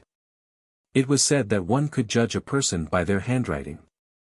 Jiangchen was indeed very successful in cultivating his character. In the future, she'd have to maintain her health too. She'd go to restaurants to eat beer with wolfberries, cola, and codenopsis. She conscientiously maintained her skin and tirelessly stayed up late. When Jiangchen had something to do, sometimes he'd sit on the donkey cart and stare at his notebook for half a day. He didn't need to eat, drink, or defecate. Ning Shu was really jealous. Ning Shu chewed on a pancake as he spread out the map and confirmed his next destination. He rode the donkey. Jiangchen had turned into a wooden sculpture. He didn't move at all and looked especially foolish. His eyes were closed, and he seemed to be asleep. He was probably comprehending the spatial laws. The laws of this world were very restrictive, not to mention comprehending them. Ning Shu's next goal was to lengthen the spatial tunnel. Perhaps he could connect the fourth level to the world of reincarnation. Clang! The donkey cart jolted. Jiangchen, who'd been sitting upright, fell to the ground. Even though he'd fallen to the ground, he didn't move. Ning Shu, had he fallen asleep? Had he fallen asleep?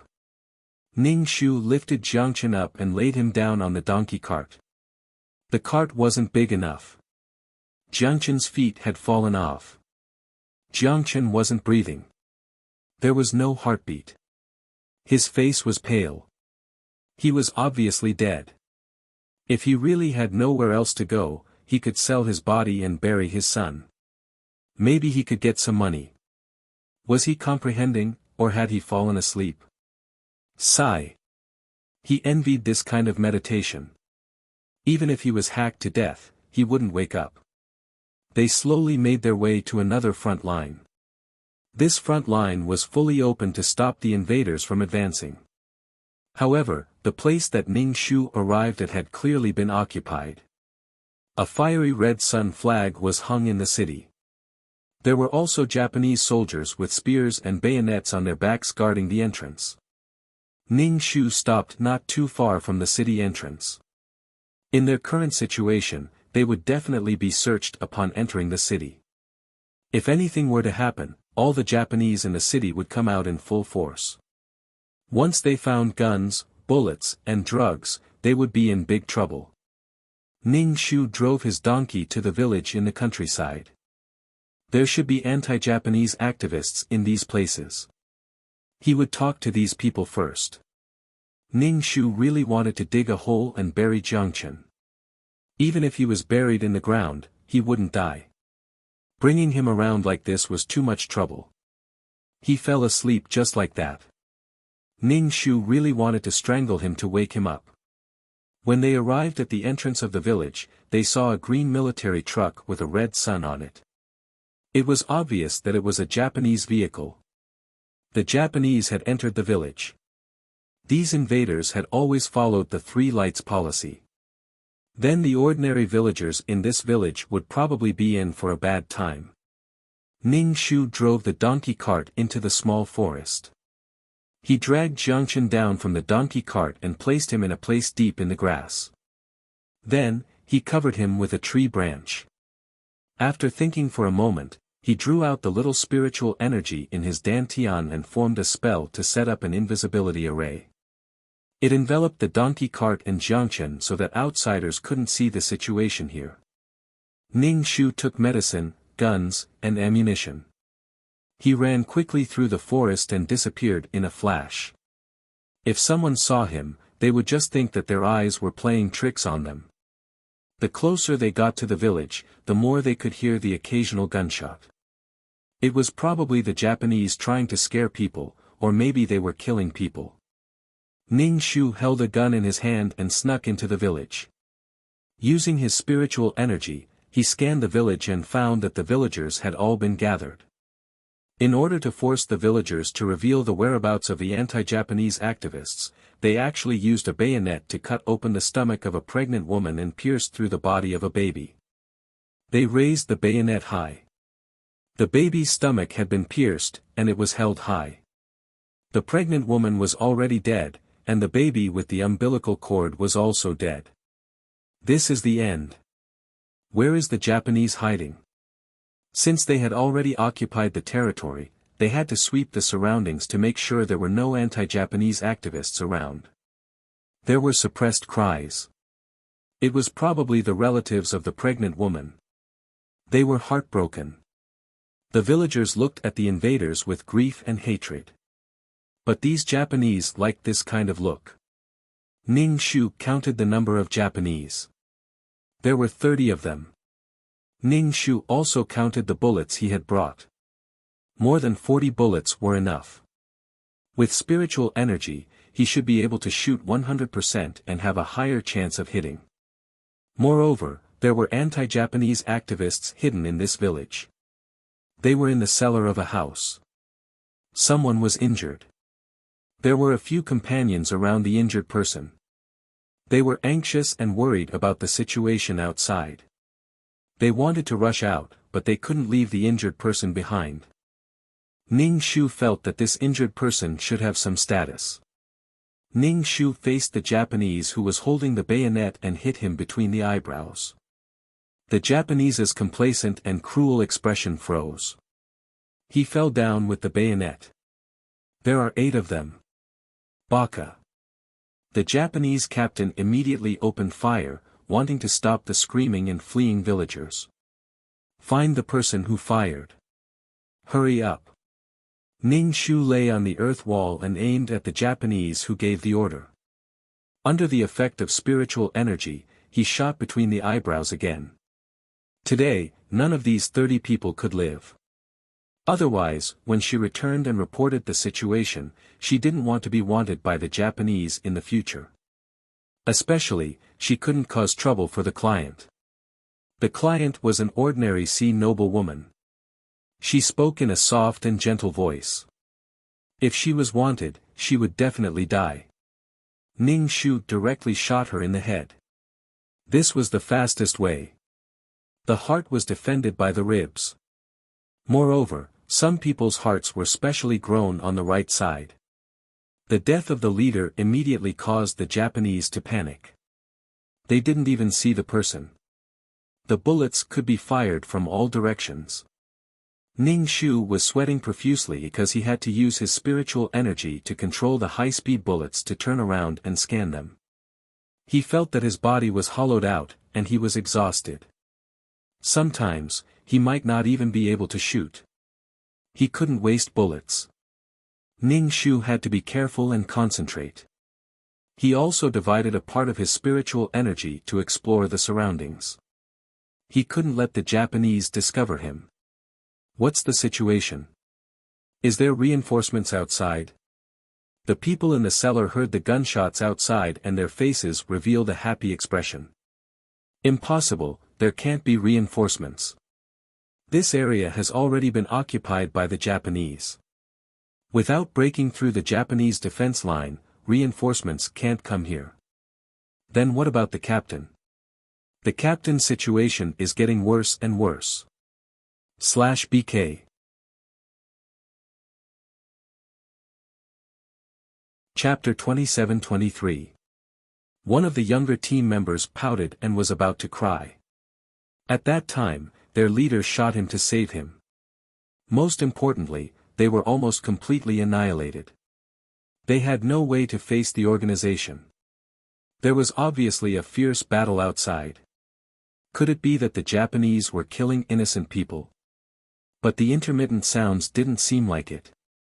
Ning Shu shot the last Japanese in the head and climbed over the wall.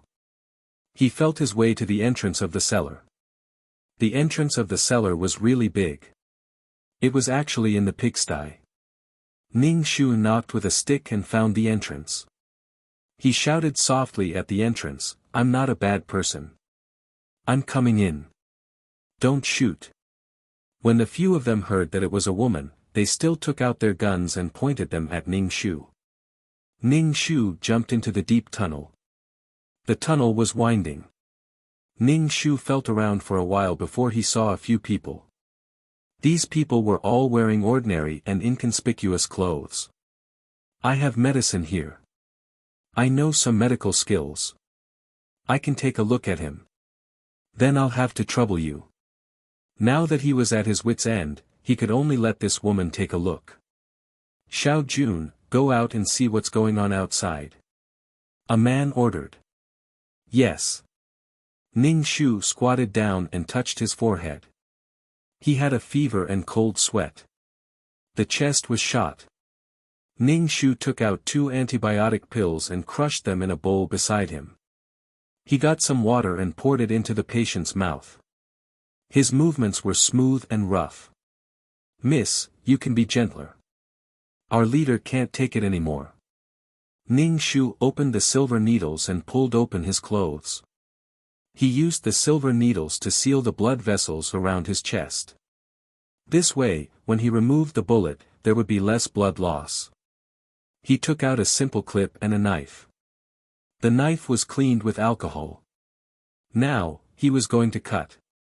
Ning Shu's actions stunned a few of them. When Ning Shu was about to cut, someone reacted. Wait, what? Ning Shu looked at him. Are you confident? Don't worry, there's a 50% chance that he'll be fine. If we drag this on, he'll definitely die. Ning Shu comforted these people like a gentle doctor. Then, before he could finish, Ning Shu had already cut open the bullet hole, and dark red blood oozed out. Ning Shu took the clip and inserted it into the wound to clip the bullet. The onlookers felt the pain as they watched. Ah! The unconscious regiment commander immediately woke up from the pain. Press it well, don't let him struggle. With the help of spiritual force, the bullet clamped out, and there were bullet fragments. Then, he held an oil lamp and threaded the thread to sew up the wound. Tuanzi was also a tough guy. She was in so much pain that she tried her best to endure it and made a suppressed sound from her throat. He panted heavily. The wound wasn't big, so it was quickly stitched up. Ning Shu rubbed some Jinchuan ointment on the wound. He wiped the blood off his hand. It's done. The commander fainted. Thank you. After coming to his senses, he quickly thanked him. He was so skillful that he should be an experienced doctor. The man called Xiao Jun also came back and said excitedly, the Japanese are all dead. That was really a sharpshooter. All of them shot their heads. So powerful. Several people looked at Ning Shu. Ning Shu quickly waved his hand. If you want me to treat the patient, I can help. But it really wasn't me. It was a companion I met on the way. He didn't seem to be from the army. His marksmanship is perfect, but he should be gone now. Everyone looked pitiful. It would be great if they could see the sharpshooter. Ning Shu made up a lone sharpshooter. However, someone looked at Ning Shu suspiciously. You also have a gun. Everyone shot their heads. Didn't you do anything? Ning Shu asked in surprise, why should I help when there's someone helping? With my marksmanship, I'll only make trouble if I help. It made sense. Then why are you here? I'm here to find something to eat. My husband has a strange disease and has been unconscious. I want to bring him to see a doctor and passed by here. Then how did you know we were down here? I asked the villagers. Oh right, I have to go. My husband is still waiting for me. Are you married? Ning Shu, my daughter is already 16. It's also because the person who commissioned her took good care of her. Some people even think that she's not married. I smiled proudly. You guys should hurry up and leave. The Japanese here have been killed. The Japanese in the city will pass by soon. Take the medicine here. Feed it to him when he has a fever. Ning Shu took out 10 antibiotics. Apply this powder to the wound. It will heal quickly. It's a medicine passed down from our ancestors. Thank you. I quickly took it. Do you want to come with us? I don't know if the commander's body can make it. How can I do that? I still need to bring my husband to find medicine. Besides, he'll be fine. The bullet has already been taken out. Ning Shu looked at the commander. His luck was a mix of white, red, and purple. This meant that he was young and poor. After joining the army, he would have a bright future. There were many heroes who fought the Japanese. Heroes were created by circumstances. You are the people the Japanese want to capture. I'm just an ordinary citizen. If I stay with you, I can still live. They all looked at each other. They knew that they were forcing him. The unconscious commander woke up. In a hoarse voice, he said, "Let her go." "Commander, you're awake." "Commander, sob sob. It's all my fault." Ning Shu looked at the touching scene. He took the things and left the cellar. The villagers were all running away in panic. The Japanese had died here. The Japanese stationed in the city would definitely come back for revenge. Ning Shu ran to the small forest. The barrier was still there and Jiangchen was still sleeping. If she dragged Jiangchen into the car and drove the little donkey away, when the Japanese army arrived, she wouldn't be able to do anything by herself. Ning Shu really wanted to dig a hole and bury Jiangchen. She was kind-hearted. Jiangchen wanted to leave her corpse in the wilderness, but she wanted to bury him. "That woman's gone," Xiao Jun said to the commander. "She ran away really quickly. Let's go too. We can't stay here." The commander's dark face was pale from the pain. "We need to hurry and contact the organization." "Yes, sir." The first team hadn't returned for a long time. Naturally, they attracted the Japanese's attention. By the time the Japanese arrived, the entire village was empty. The Imperial Army's corpses had been burned black. Even their parents couldn't help it. Baka. How dare they treat corpses like this? Even if they were corpses, some of them had to be transported back to their homeland. If they brought them back after being burned like this, it would definitely hurt their morale. Capture the anti-Japanese activists and tear them to pieces. Ignoring how angry the Japanese were, Ning Shu didn't enter the city. Instead, he circled around it and quietly slipped away, /BK.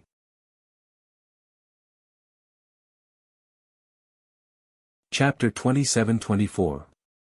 Ning Shu ran after killing the man. He used the map to determine the next location, then drove the little donkey towards his destination.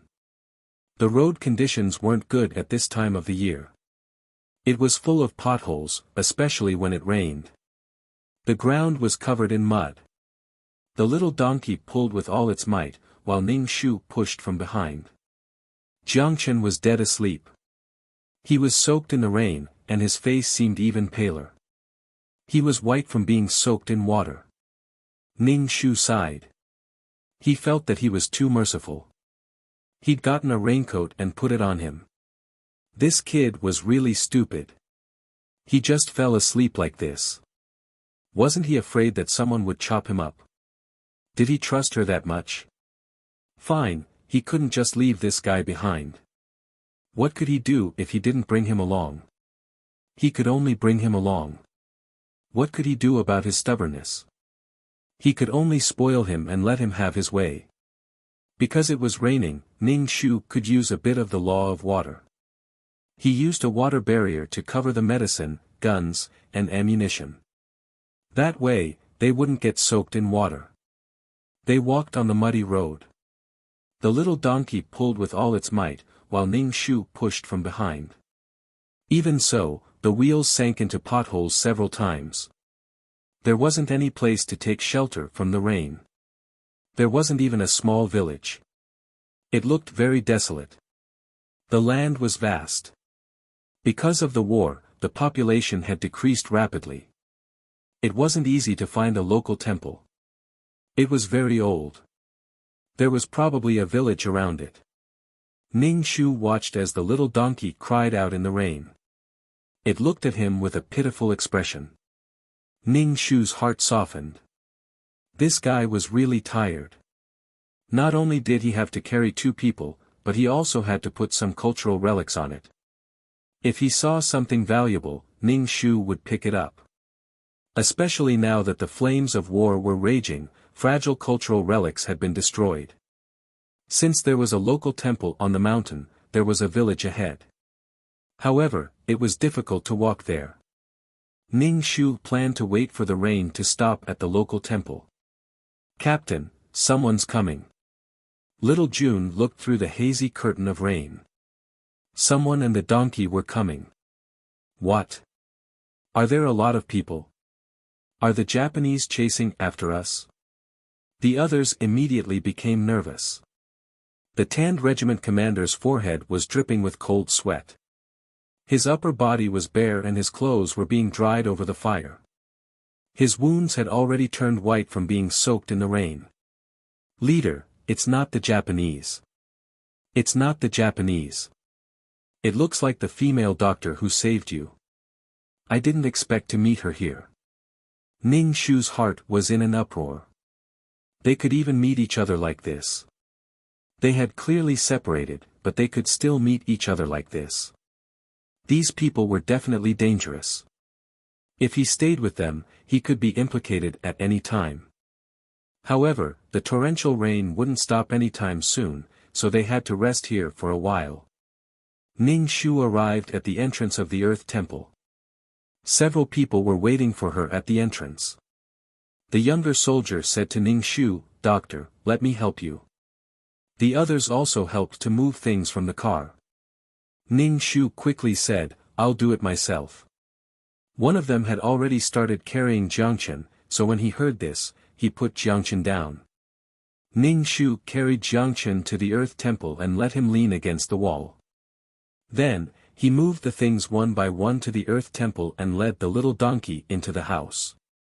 The little donkey shook off the water droplets on its body and approached the fire, its butt facing the regiment commander. Ning Shu steamed the water off her body and sat next to Jiangchen. "Regiment commander." A team member whispered into the regiment commander's ear, "That doctor's husband was like a dead man. When I went to help him, his entire body was cold and lifeless. Just touching him made him feel like he was dead cold." She wanted to check his breathing and pulse, but was stopped by the doctor. The regiment commander looked at Ning Shu and Jiangchen. Ning Shu looked at her expressionlessly. "What are you looking at?" "Nothing."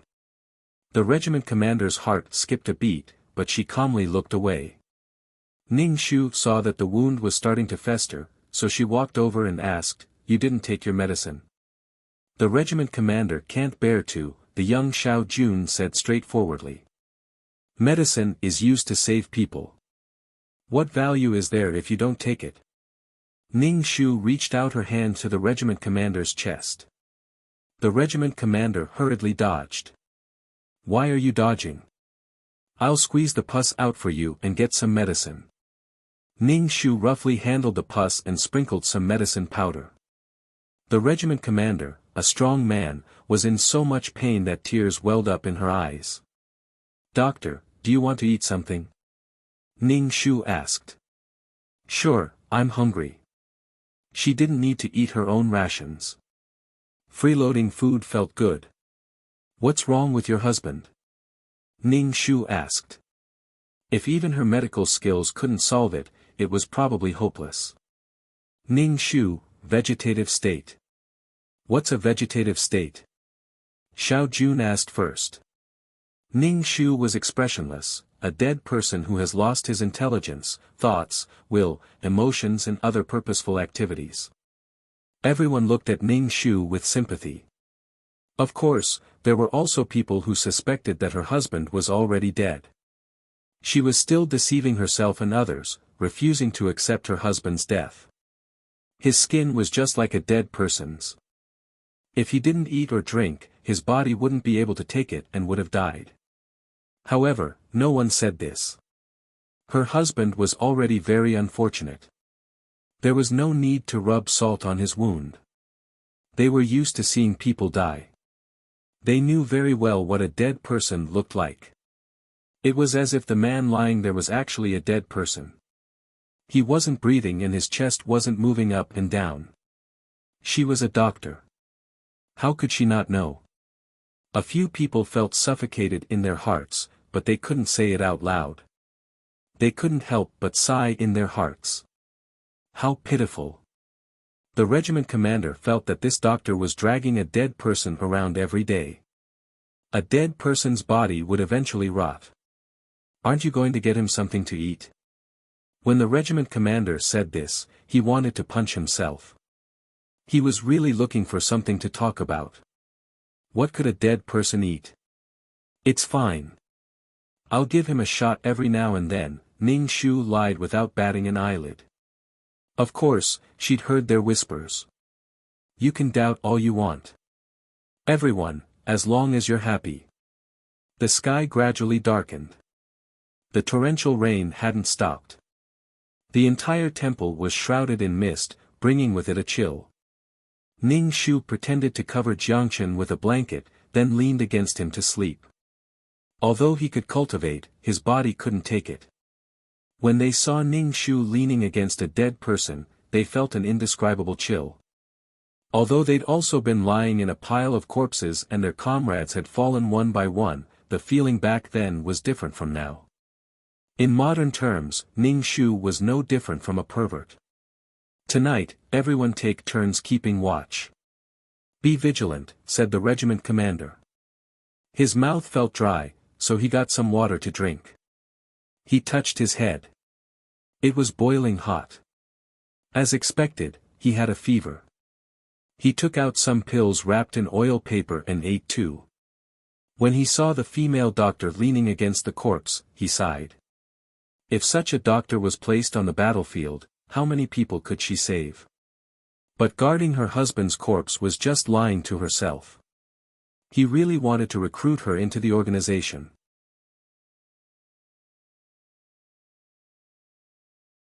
Chapter 27-25. The rain stopped in the middle of the night. Ning Shu was sleeping next to Jiangchen when he was woken up by the cold. There was no warmth on Jiangchen's body at all. Ning Shu wrapped the blanket tightly around himself. He opened his eyes and saw that someone was keeping watch. Doctor, you're awake. Xiao Jun immediately smiled at Ning Shu, revealing his small canine teeth. He looked very young. Ning Shu asked, how old are you? Xiao Jun scratched his head. I'll be 16 after the new year, 16, about the same age as Qi Yingmeng. Qi Yingmeng had gone abroad with her father. If he hadn't asked, Ning Shu would have forgotten about Qi Yingmeng based on this child's age. He didn't know what kind of life Qi Yingmeng was living abroad. It was hard to live under someone else's roof, not to mention living in another country. Doctor, thank you for saving the commander. The commander was injured because he saved me. Xiao Jun looked at Ning Shu with sincere gratitude. Ning Shu didn't think much of it. Even without her, someone else would have come to save him. Plus, the commander was a bit depressed, so he probably wouldn't die early. If a country wanted to revive and develop, it needed people like this to fight for it. As soon as the sun rose, Ning Shu prepared to pack up and leave. He didn't want to stay with these people. These people had a bit of luck on them. The person who entrusted them with the mission was just cannon fodder, dying under the bayonets of the Japanese. So he definitely wouldn't stay with these people. First of all, he didn't know if he could ride their coattails. Even if he became rich in the future, it would be useless if he couldn't avoid this encirclement. The commander saw that Ning Shu was about to leave. He struggled to stand up and said, "Are you leaving? Where are you going next? If you can, come with us." "Ha! I'm not going with you." "No need. I'm not going to the same place as you guys," Ning Shu refused directly. The commander was a bit amused. "I didn't say where we were going. How do you know we're not going to the same place? Anyway, I'm not going in the same direction as you. I'm going in the opposite direction.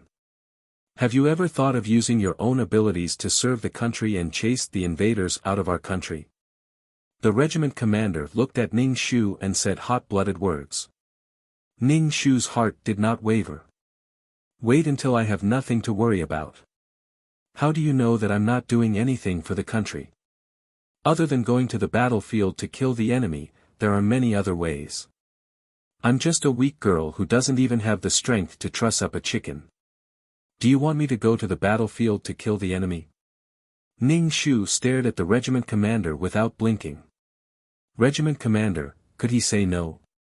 Being stared at by a woman with her dark eyes, the commander, who had been single for 30 years, felt very embarrassed. However, he had killed people on the battlefield before, so he pretended to be incomparably calm. Ning Shu moved the items onto the cart, then carried the sleeping Jiangchen to the cart and covered him with a thin blanket. The regiment commander saw that the doctor had covered her husband's face. It was like covering a dead person. She probably knew that her husband was dead. The regiment commander asked, "What's your name?" "My name is Feng Jia." Jia as in beauty. After all, it was a favor to be remembered. Who knew when it would come in handy? "Oh, I'll remember." The regiment commander nodded and asked Ning Shu again, "Are you really not coming with us? We can take care of you on the road. It's not safe for you to be alone." "Forget it. It's not safe to go with you." Ning Shu took out a packet of medicine. "These are all antibiotics to treat wound infections. I got them all in Shanghai. I know you're from the army. These medicines can't save people.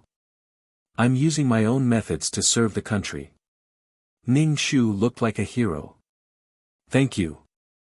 The regiment commander took the medicine. "Where did you get these?" "I bought them. I'm poor now. I even sold my house." Ning Shu was helpless. "You know that these things are very expensive." The regiment commander looked at Ning Shu. "I'm sorry. I misunderstood you." Ning Shu couldn't be bothered to argue with these people. He led the donkey away. The regiment commander said, "Then let's go now. Leave some marks along the way. Don't let the Japanese chase after her." "Yes." The road was muddy after the rain. Ning Shu injected some spiritual energy into the dispirited donkey. Only then did the donkey's spirit improve slightly. Ning Shu distributed all the medicine in his hands. He gave it to the very poor people. Of course, he wanted to rely on the people for the future and let them be the masters of the country. When they encountered the Japanese on the road, they couldn't avoid them. When they encountered the Japanese burning, killing, and looting, when they were sure that they wouldn't be exposed, they would kill the Japanese. Before making a move, Ning Shu had to make sure Jiangchen was well taken care of. This guy wouldn't get involved in human conflicts. Even if it was war, it was a matter between humans. If he saved one side, he had to kill the other. But this guy got in his way. He was always a burden. The medicine was gone, but there was a lot more in the car. These were all antiques. If he found something precious, he would take it away. If it wasn't particularly precious, Ning Shu would find a place to bury it. Burying it underground was safer than throwing it out in the open. Ning Shu was poor now. It was time to go back. There were many Japanese here. Dragging a burden along would be troublesome. He slowly made his way home. This round trip had taken him almost a year. She couldn't imagine that Jiangchen had slept for an entire year. For almost a year, she'd taken Jiangchen everywhere, rain or shine. Ning Shu felt that it was a miracle that she'd been able to persevere. When they returned to the small courtyard, Ning Shu looked in the mirror. Oh my, Ma's skin was tanned. In the past, Feng Jia's skin had been white. But now, it was dark. Jiangchen's skin was just as pale. Jealousy is causing me to break apart. Ning Shu washed up and went to sleep. He hadn't had a good night's sleep in the past year. By the time she woke up, Ning Shu had buried all the cultural relics. There was a period of time when these things couldn't be revealed to the world. Who knew if they'd be caught and paraded through the streets? Once that period passed, it wouldn't matter even if they were taken out. Thankfully, he'd bought a small courtyard. Otherwise, he wouldn't even have a place to live. He occasionally went to check on Jiangchen, but he was still fast asleep. Ning Shu felt melancholy. If you don't wake up, I'm going to leave. You're the one who fell asleep. You can't blame me. Ning Shu had to make some money to survive. What kind of work could he do in these troubled times? The political situation here was also quite chaotic. Gangs were everywhere, and all sorts of gangs were running rampant. Ning Shu didn't expect his client to do anything big. Actually, his client had a bit of a temper. It was fine if nothing happened, but when something did happen, he couldn't control himself. He was clearly a virtuous person, but when it came to Yu Binglan, he was incomparably irritable. He'd poked at his sore spot.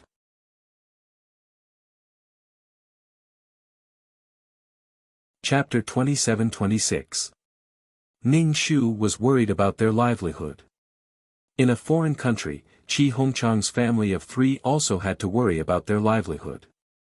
And the situation was even more serious. Qi Hongchang, Yu Binglan, and Qi Yingmeng boarded the ship to a foreign country. Originally, they had the idea of avoiding a disaster in their country. Of course, they had prepared a lot of money. A big mansion could also be worth a lot of money. Qi Hongchang also had some savings over the years. This money was enough for the 3 of them to live a little more comfortably abroad. They could even start a small business. But a while after the ship set off, Qi Hongchang opened the box and found that the money was gone. So much money was gone. At that time, his heart was hit hard and his whole body went soft. No money, the money was gone. Where did the money go? However, there were no marks on the box at all.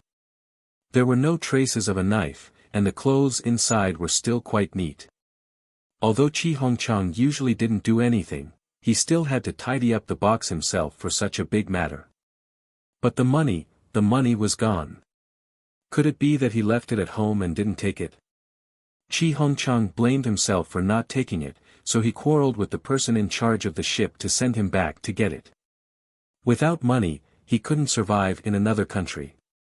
Of course, the person in charge of the ship ignored Qi Hongchang. He wouldn't change the route just because he wanted to go back, right? There were so many people on the ship. If everyone came to make a fuss, the ship would have to be divided into several pieces. Of course, Qi Hongchang was unwilling. How could he live without money? He had to familiarize himself with the environment abroad. He couldn't work without familiarizing himself with the environment. Besides, Qi Hongchang also wanted to use the money to start a small business or something. Now that he had no money, what could he do?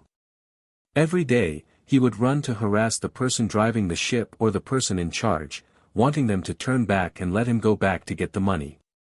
He was so annoyed that the person in charge directly asked the sailor to throw him into the sea to feed the fish. The world was so chaotic, so what if there was one less person?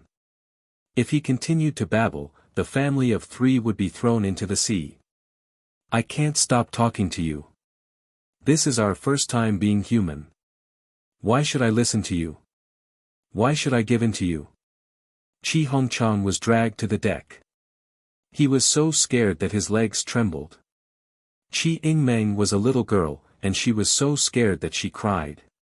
Yu Binglan was also so scared that she couldn't speak. These people were too barbaric.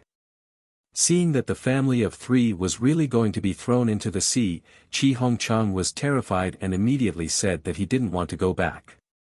The person in charge didn't want to blow the matter up, but this guy was really annoying.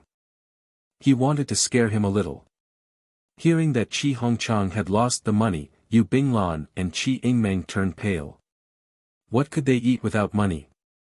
Qi Yingmeng had a bad feeling in her heart. If she had known to cover it up, she would have stayed by her mother's side. She followed her father because she wanted to avoid the upcoming war.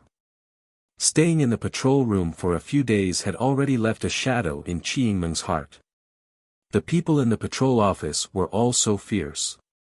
Those invaders burned, killed, looted, and did everything they could. However, the current situation made Qi Yingmeng fearful of the future. In a foreign country, the environment was new, and everything was new. Facing new things, people would be afraid. Without money, would she be able to continue her studies? There was also the annoying Yu Binglan beside him. If Yu Binglan were to blow pillow talk to her father, then her bitter days would come. Even her father was going to be euthanized by her. Qi Yingmeng didn't believe that Yu Binglan would treat her well. Yu Binglan was a two-faced woman with a sweet mouth and a bitter heart. She used to treat her as a friend. She supported her father and hurt her mother. After a series of events, Qi Yingmeng woke up from a dream. She knew what kind of person Yu Binglan was, but Yu Binglan never felt that she was wrong. It was as if she was in a different world from Frost's dream. She couldn't hear what others said. In the end, the mother-daughter relationship between her and her mother was gone. Qi Yingmeng wanted to cry. There was an unspeakable sadness and despair. She felt hopeless about her future. Yu Binglan also felt the same. Running to a foreign country with nothing, she didn't know what kind of life she would have. Yu Binglan had some money. When she divorced her ex-husband, she got a share of the money. However, this was all her money.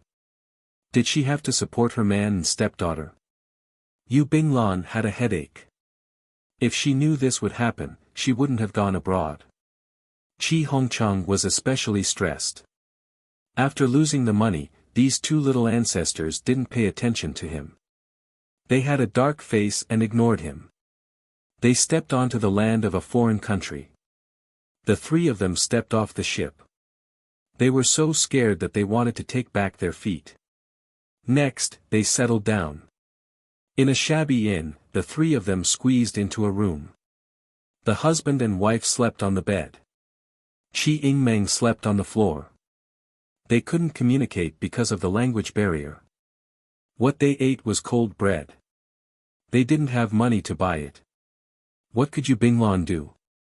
She wanted to buy 3 portions, but she didn't have enough money. At this time, there were many homeless people on the streets. There were people lying in the parks and on the streets. The three of them were so poor that they felt that life abroad wasn't as good as it was at home. Especially now that they were in a period of economic depression. Capitalist factories worked overtime day and night. Child labor wasn't a problem. The unemployment rate was high. Women wore poor quality lipstick and swaggered through the streets. In order to eat, they even went to the sea to do that kind of thing. When Qi Hongchang went abroad to study, his family would send him money every month. The things he saw abroad were the best in the country. Qi Hongchang was shocked by what he saw now. If he had money and didn't live at the bottom, he would naturally ignore it. But now, he didn't even have the money to eat. For a bite to eat, he had to risk his life. This made Qi Hongchang very frightened. Now that he wanted to go back, he didn't even have the money to buy a return ticket. Every time the father and daughter ate, they would use her money to buy things. It was fine if it was just once or twice, but it was the same every day. This made Yu Binglan very unhappy. Thus, she suggested that everyone look for a job. Otherwise, what would they do if they didn't have anything to eat in the future? Especially now that a job was not easy to find. Even if they were to wash dishes, there would be people fighting to do it. Especially when the restaurant would cover lunch. The waiter would give some tips. The waiter overseas would accept tips. You had to give the waiter a tip because this was the waiter's salary. You had to give more or less. The waiter would work hard to get more tips. Many people fought for the job of waiter. Qi Hongchang and Qi Yingmeng were used to enjoying life. Now that they were asked to work, they were naturally nervous and uncomfortable. It was instinctive to dislike work. At home, there were servants to serve tea and water. If they hadn't enjoyed it before, then so be it. /BK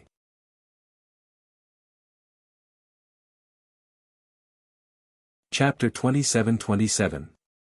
If she enjoyed it, she would have to live a hard life again.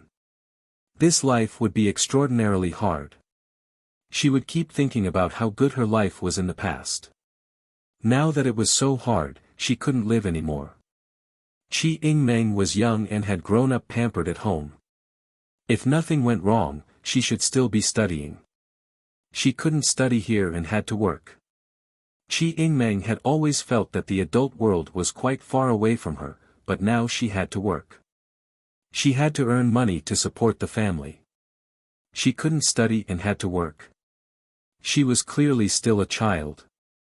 Yu Binglan saw that Qi Yingmeng was unwilling and said directly, "Don't you see those young girls on the street? They look like they're 8, 9, or 10 years old. They're also carrying baskets and selling things on the street. You're already 16 or 17. Can't you do this? If we don't work, we won't be able to survive. Without food, we'll starve every day." Qi Yingmeng couldn't resist and almost cried. She looked at Yu Binglan stubbornly. "Then what do you do?" "Of course I draw. I draw portraits of others on the street." In short, the family of three discussed and Qi Yingmeng prepared to go to a restaurant to find a job as a waitress.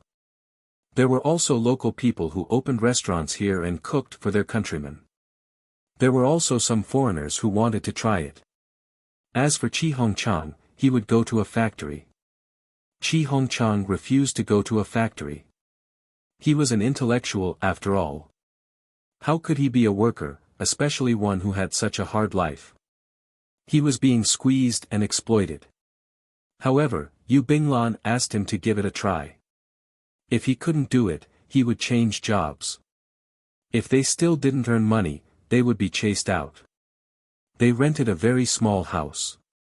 The landlord was a fat woman who stared at them all day as if they were going to steal something. That kind of discriminatory gaze followed them like a shadow. They often heard the fat woman say discriminatory and insulting words. However, they had no choice but to endure it. They were afraid that the landlord would chase them out and they would sleep on the streets. They would fight for space with those homeless people. The family of three lived in a small house. Qi Hongchang and Yu Binglan wanted to do something as husband and wife, but they couldn't. They could only sneak around and do things secretly when Qi Yingmeng fell asleep. Qi Yingmeng was also very embarrassed. No matter how soft their voices were, they could still hear them. Why did she have to come overseas to suffer? She remembered that she had a big room at home, and there was someone to serve her. Unlike here, they lived in a cramped room with 3 people. Every day, they would be together from morning to night. In the middle of the room, they would have to turn their bodies sideways to let others pass. What the hell was this? No matter how bad life was in the country, it was still better than this. What kind of food were they eating here? If it was at home, her mother would deduct a little, but there were a few dishes for 3 meals a day. Even if it was stir-fried vegetables, it was still better than the cold bread. Putting something weird on the bread didn't taste good at all. Sometimes, the cheap bread they bought would have a moldy smell. In short, the taste was unusually hard to swallow. She missed home. She missed her mother. She missed school. She missed her classmates. She missed everything. She could eat delicious Western food in her own country, but she would never have the chance to eat it abroad. Qi Yingmeng cried silently. If she could choose, she would choose to be with her mother instead of being a third wheel. Her father and Yu Binglan were the closest. She was an outsider. If she was with her mother, they would be family who depended on each other. They would be blood-related family. Every night, Qi Yingmeng would feel lonely and want to cry. The next day, she would have to start working hard for a day's livelihood. Everything in the past seemed like heaven, like a dream. She often thought that if it weren't for Yu Binglan, her father and mother would still be together. This family wouldn't have an umbrella, and so many things wouldn't have happened. She also wouldn't have gone overseas and come to this foreign country where she had no relatives. She was still that little princess, still living in the spacious mansion, still studying and writing in the bright and clean school. She had braids, wore small leather shoes, a pleated skirt, and a cheongsam. Because of Yu Binglan's arrival, everything changed. Qi Yingmeng hated Yu Binglan even more.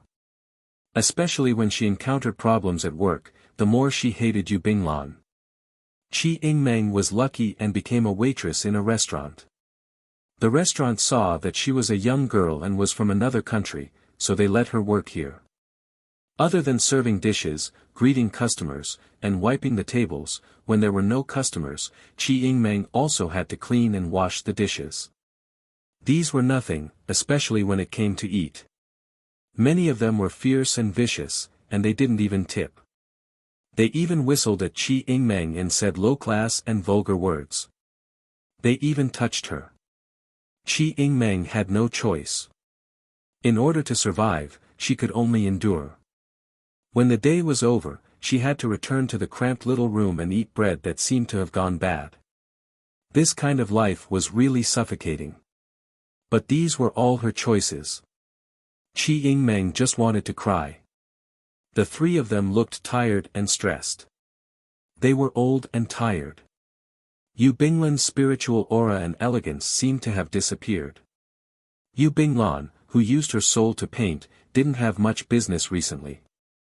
Now that the economy was in a depression, who would have the leisure to make a self-portrait? It was better to go to a photo studio to take a picture than to paint. That painting was much more westernized. Moreover, sitting still and letting others paint or take pictures of her would be done in a few seconds. In order to survive, who would have the leisure to do so? Therefore, for the first time, the soul painter Yu Binglan found that everyone here appreciated her spiritual aura paintings.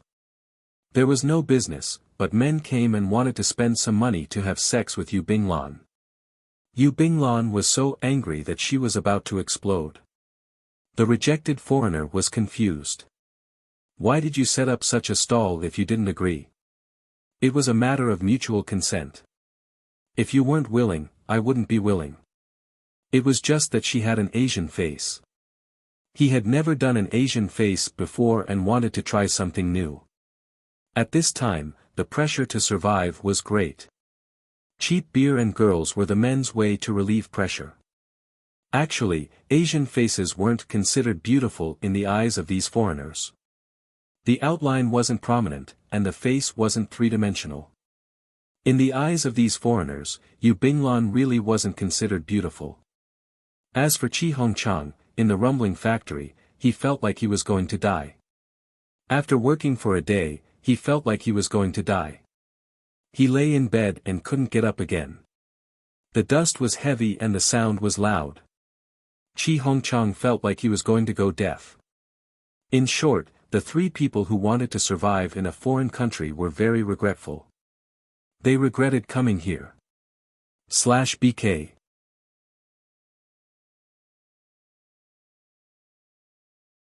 Chapter 27-28. If they hadn't come here, their lives would be countless times better now. But it was impossible for them to go back because their daily salary was only enough to fill their stomachs.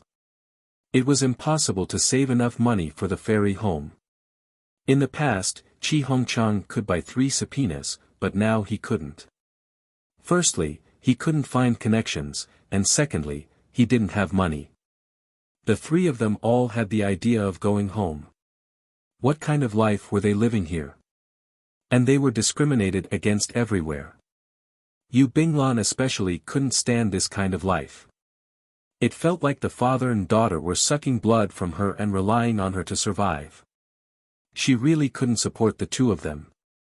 Her little savings weren't enough for the three of them. She really couldn't stand this kind of life. She ate the worst food, lived in a pigsty, and was looked down upon. She didn't feel it in China, but here, she realized that the discrimination was too serious. This kind of discrimination based on skin color, even if the homeless were white, could despise the black people who worked hard. White was the noblest, yellow was second, and black was the lowest. Black slaves were bought and sold everywhere. Yu Binglan packed her things and prepared to leave while the father and daughter went to work. She reluctantly used all her savings to buy the ticket. No matter what, she had to return to her country. There, she could continue to paint and meet people who admired her paintings. And not be looked down upon here. In the past, their love was so pure that the world couldn't tolerate it. But now, this love was mixed with too many things. It was no longer the love from before. If she left now, she could still leave a beautiful memory for each other. She didn't want to recall this love in the future with only hysteria and hatred for each other. She didn't want to become like Fodder, violent, ferocious, and terrifying. So Yu Binglan looked back 3 times with every step and finally left. When Qi Yingmeng and Qi Hongchang returned home, Yu Binglan was no longer there. Qi Hongchang was still worried that something might have happened to Yu Binglan if she didn't come home so late. Public security overseas wasn't necessarily good, especially at night. Many night owls wandered around, and women were especially unsafe. The social situation created many idle people. There were countless robberies and rapes. Qi Yingmeng's heart skipped a beat as she realized something. It had been almost a year since Qi Yingmeng had come here. She had experienced many hardships and met all kinds of people in the restaurant. Qi Yingmeng was no longer a mushroom in a beautiful ivory tower. The first thing he did was to open the musty and damp cabinet. Yu Binglan's clothes were gone. Qi Yingmeng sneered. Yu Binglan left. She abandoned her father. Although he had expected this day to come, it had come so quickly. Huh, Qi Yingmeng smiled until she felt like crying. Whose fault was this? Qi Hongchang suffered a blow. He did not believe that Yu Binglan would leave just like that. Why did he go abroad? It was to get rid of Fodder and be with her so that she would no longer be a concubine. However, he didn't expect to lose the money. Qi Hongchang didn't know if he had lost it or forgotten it. In short, Qi Hongchang, who had suffered a great blow, got drunk every day. Whatever money he had at home was all used by him to drink. Qi Yingmeng had to support her family every day and take care of her drunkard father. She wanted to cry every day. Money wasn't everything, but there was no money to make life so difficult for people. The family on the other side of the Atlantic Ocean had fallen apart. Ning Shu's side was slightly better. At least he could eat and wear warm clothes every day. Ning Shu thought about it and decided to be a midwife. If anyone around him was sick, he could take a look at it. Ning Shu would list out the child's difficult labor one by one and then deal with it smoothly. There were also some cases of colds or women's gynecology. He wrote down the case and symptoms. When the client came back, he didn't know much about medicine, but he could treat some minor illnesses according to these symptoms. He couldn't treat major illnesses, but he could make a living with minor illnesses. However, being a doctor was also a big deal. If he couldn't treat it, it was easy for something to happen. Ning Shu wrote a message. When he encountered an illness that he couldn't treat or was beyond his ability, he would refuse to treat it and admit that he couldn't treat it. He wrote a little every day. It was enough for the client to see some headaches and fever. Moreover, at this time, most of the older people had some basic treatment. They didn't have the money to go to the hospital. Ning Shu became familiar with the people around the small courtyard. Most of the people here were at the bottom of the food chain. Some worked as coolies at the docks, and some worked as rickshaws. In short, life was tough. Women worked as maids. Those who looked a little better and were diligent enough to cook would go to rich families to work as helpers. In short, life wasn't easy. When the neighbors heard that Ning Shu's husband was paralyzed in bed, they all looked at him with sympathy. There were also some who had designs on Ning Shu. They thought that he was a widow and wanted to steal a man's kiss. Ning Shu violently suppressed all of them and broke their legs. However, in front of everyone, Ning Shu pretended to be pitiful. After a long time, no man dared to have any crooked thoughts. Ning Shu said that it was good to have martial arts. He also wrote down the ultimate martial arts. In the future, the client would be alone. With some power, he could at least decide his own fate. Right now, Ning Shu wanted to be an honest commoner. Otherwise, he would have taken out his gun and scared these peeping bastards to death. When he went out to see a doctor, he sometimes got some money.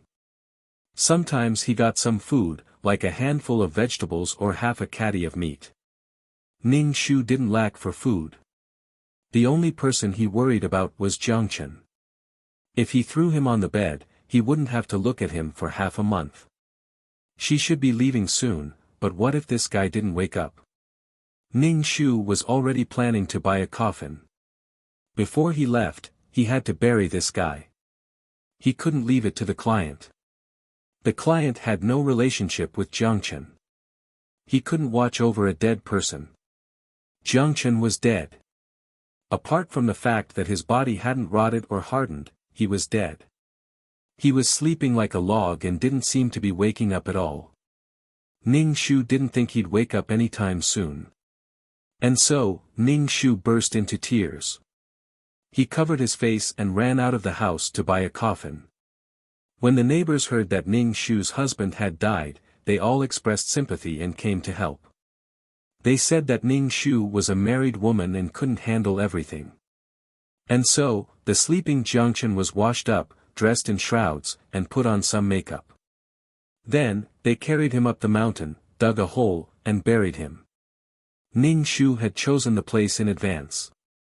When they buried him, they'd set up a spirit-gathering formation that could gather the surrounding spiritual energy. Although there wasn't much spiritual energy now, they were still in the mountains. It wasn't a populated area, so some spiritual energy could still be gathered. /BK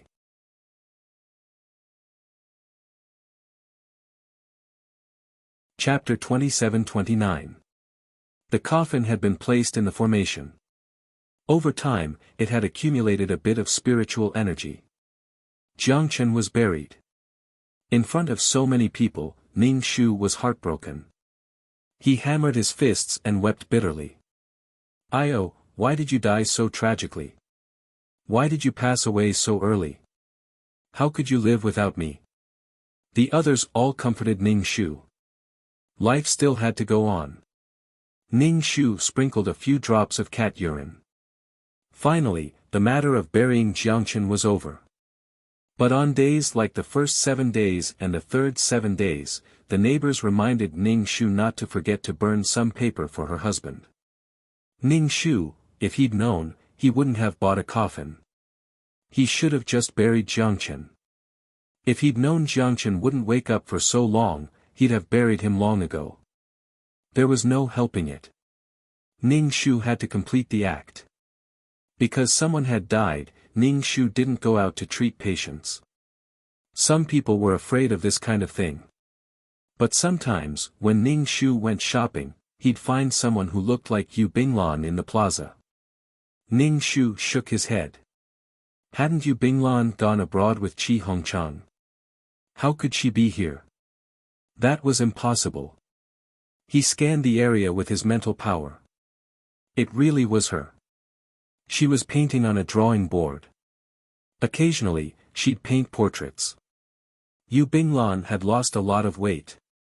Her cheeks were sunken. She looked a bit old.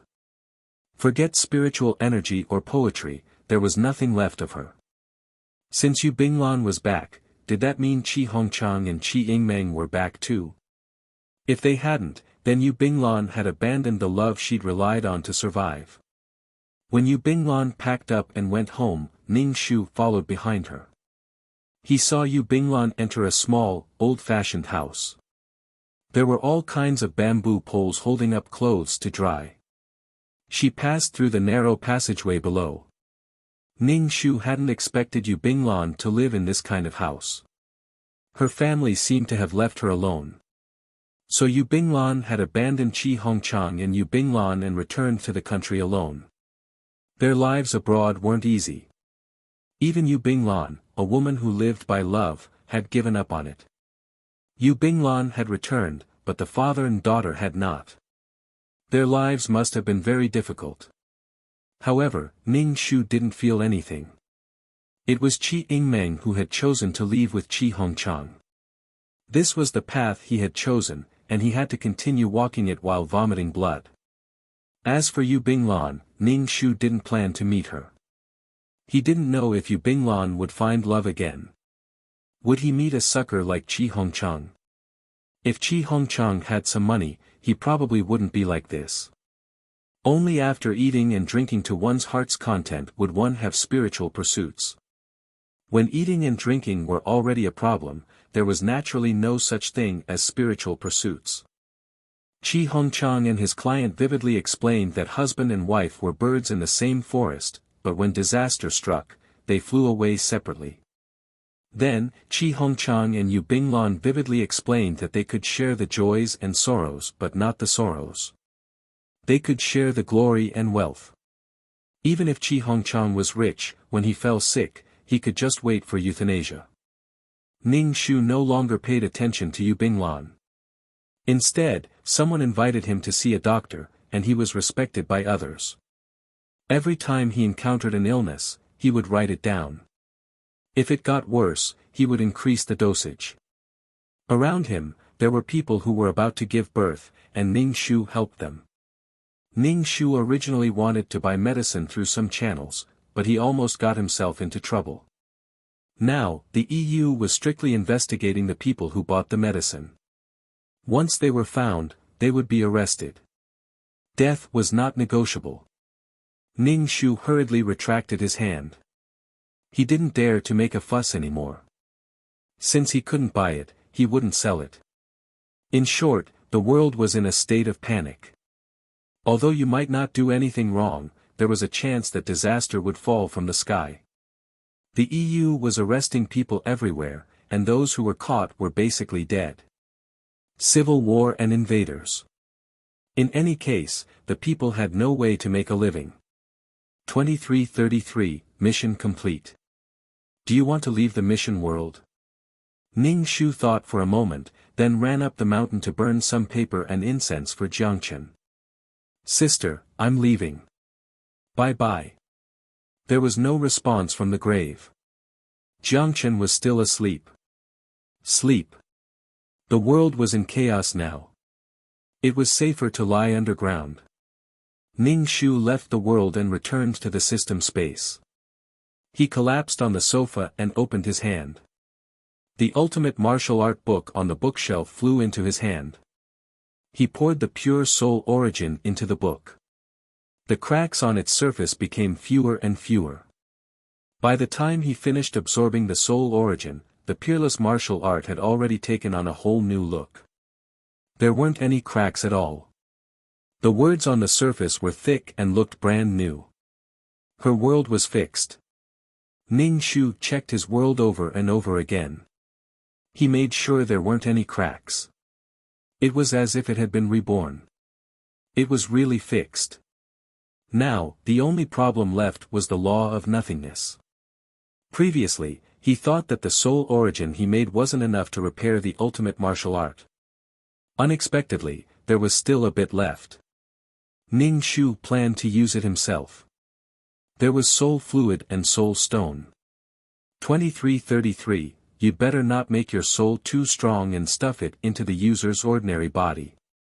When doing missions, it's easy to wear and tear the user's body. Wasn't there an example before? If one's karma was too strong, their body wouldn't be able to withstand it. It would be riddled with holes. Alright, mission enforcers couldn't add karma to their body. They couldn't be too strong or too weak. If they were too strong, the user's body wouldn't be able to withstand it. If they were too weak, they would be easily affected by the user's emotions. It was difficult to be a mission enforcer. Ning Shu gave up on absorbing the soul origin and collected the remaining soul origin. Right, soul origin was very precious. Now, the ultimate martial art didn't need soul origin anymore. Then, he could use soul origin to exchange for star stones. Karma and faith power weren't attractive. He didn't believe that these people would ignore soul origin. In the end, he didn't take out anything attractive. It was also because he was a weak shrimp now. If he could pick up trash, he could at least get 1 or 2 star stones. Ning Shu was very happy that he had solved a problem. He was afraid that if he couldn't repair it, he wouldn't know where to find soul origin. If he really killed creatures to make soul fluid, there would be a black gun barrel pointing at him to obliterate him. Therefore, he might not be able to get soul fluid through regular channels. Ning Shu got some soul fluid and asked 2333 to send it to the main system to be purified. Before he could comprehend the spatial laws and rules, he relied on this thing to exchange for star stones. When he could pick up trash, he wouldn't take out such a precious thing to exchange for stones. Ning Shu felt his heart ache as soon as he thought about it. That star stone was useless except for being able to hold the law of nothingness and connect planes. But he needed this thing to hold it. In short, Ning Shu felt that he was losing out, but he couldn't refuse it. He felt depressed for himself. If he wanted to get more soul fluid, he would have to collect the soul fluid produced by the small workshops on the second level. /BK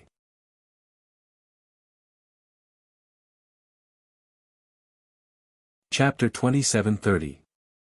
Ning Shu opened the attribute panel and looked at the rewards this time. She had lost the client's daughter after all. Ning Shu really didn't want to care about this daughter. She gave the choice to Qi Yingmeng. If Qi Yingmeng chose to stay, then she would live with Qi Yingmeng. If Qi Yingmeng left with Qi Hongchang, she would be free alone. Obviously, Qi Yingmeng chose her father and not her mother. She followed her body's instinct to seek advantages and avoid disadvantages. She chose someone she could rely on. Obviously, her father was someone she could rely on. Qi Yingmeng probably also understood that if she followed her father, her life wouldn't be bad. If Ning Shu didn't exist, this was obviously the right thing to do. Obviously, but Ning Shu took the money away.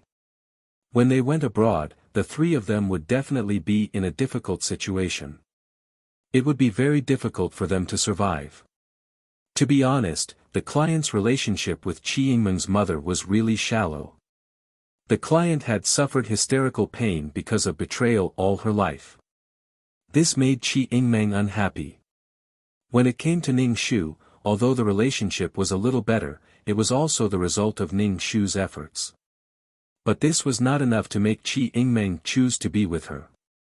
Perhaps in Qi Yingmeng's heart, whether it was Feng Jia, this mother, or Ning Shu, this mother, they were both unreliable mothers. Name, Ning Shu. Age, 27 level, Super Mission Enforcer Contribution Card, 402 plus 30, 10 million points for 1 contribution card. Soul Value, 36 plus 2 Health Value, 32 plus 2 Wisdom, 38 plus 2 Luck, 38 plus 2 Charm, 31 plus 2 Spiritual Power, 42 plus 2 Martial Strength, 37 plus 2 Aptitude, 40 plus 2 Faith, 6109, 940 plus 9000 Merit, 17 million plus 5000 plus 50,000 Soul Strength, 140 plus 10 Authorization Ticket, plus 1 Pure Heart, None Comprehended Law, Water Law Incarnation, Wood Law Incarnation, Space Law Constructed World, Reincarnation World Items, Calm Halo, Calming Pill, Faith Halo, Amulet 4, Upgraded Amulet plus 2 Honorary Titles, Goddess of War. Selfless Ancestor Skills, 5th Ring Shooting Technique, Level Close Combat Technique, Minor Achievement in Peerless Martial Arts, Level Poison Technique, Low-Level Business Management Knowledge, Beginner Code Programming, Beginner Lawyer Skill, Heavenly Master Ghost Catching Skill, Beginner Cooking Skill, Level Embroidery Skill, trash hypnosis. Aura, mother of the world, queen's blessing, sister model worker, Chen Shi's blessing, leader aura, grass blessing, best friend of a lifetime, Miao Miao Miao's blessing, life-saving hand, Zhu Sun Yang's blessing, founding woman, Chen Ermiai's blessing, beauty-in-law, Chen Ning's blessing, bane of the blood clan, Jasmine's blessing, transcendental race communication, Bai San Yang's blessing, brave heart, Wang Ying's blessing, bloodthirsty tyrant, Ni Bingyan's blessing, heart of peace and joy, luck halo, faith halo, and longevity. Feng Jia's wish was fulfilled. Mission completion rate, 100%. Mission rewards obtained, 30-point cards, 16 attribute points, 80% soul power, 9,000 faith power, including previous world's accumulation, 40% soul power, and 40% soul origin. Additional repayment of 50,000 points. Ning Shu saw that the person who repaid the debt was Mei Ziqing. Mei Ziqing owed him 500,000 merit points. This was the second time he had repaid 100,000 merit points. He was still 400,000 merit points short. There was still some interest. The 80% soul power was not bad. This meant that the person who asked him was satisfied. She didn't give less soul power because of Qi Yingmeng. Actually, the person who asked him should have understood that parents and children were individuals. Even if there was a choice, it was still a personal choice. There was no way to change it. Even if he was sad, it was useless. The mission completion rate was also 100%. Another mission was completed. There was one less mission to complete. Ning Shu didn't care about quantity now. He wanted to complete every mission to 100%. It didn't matter if he did 2 fewer missions. 2333, bastard, you just want to waste time. Don't find excuses. He clearly wanted to waste his time elsewhere. Why did he have to say that he wanted to improve? How shameless. Ning Shu, I really think so. If I don't meet the requirements, I will be killed. I might as well do less and complete every mission well. We don't care about quantity. We care about quality. 2333, hehe, you're not a newbie mission enforcer. You can solve all the problems you encounter. What are you pretending for? Lazy guy. You want me to do the systems missions? 2333, if I don't want you to do the systems missions, are you going to do them now? Ning Shu, the problem is that I have a lot of things to do now. If I don't get the Star Stone, the world that I painstakingly repaired will be devoured. Both you and I are going to die. Ning Shu crossed his legs and opened the chat system. Who could he find to do business with? His Excellency, forget it. He was an existence that devoured souls. He probably didn't care about the soul origin. Senior uncle, he was still blacklisted and couldn't be contacted. The last choice was Fragrant Wind Guy. This was the only way to get the Star Stone. Ning Shu greeted him and went straight to the point. He said that he had a pure soul origin and wanted to exchange it for the Star Stone. Fragrant Wind Guy, open the video. I want to see what the soul origin looks like. Is it pure? Is your source legitimate? Ning Shu opened the video and put a small bottle of golden soul origin in front of the screen. I just got this purified by the main system. It's absolutely pure. Fragrant Wind Guy's huge face appeared in front of the screen. Ning Shu looked away. He couldn't bear to look. Fragrant Wind Guy turned off the video. Okay, how do you want to exchange? See, he said that Fragrant Wind Guy had the Star Stone. He just didn't want to sell it to him. Ning Shu rubbed his hands. He definitely had to ask for more.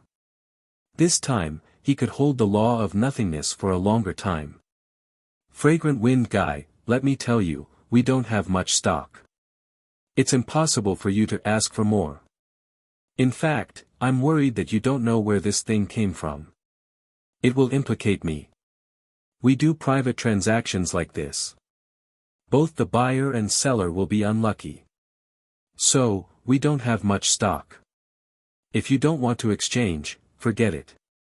When Ning Shu heard what Fragrant Wind Guy said, he wanted to roll his eyes. This way of bargaining was really different.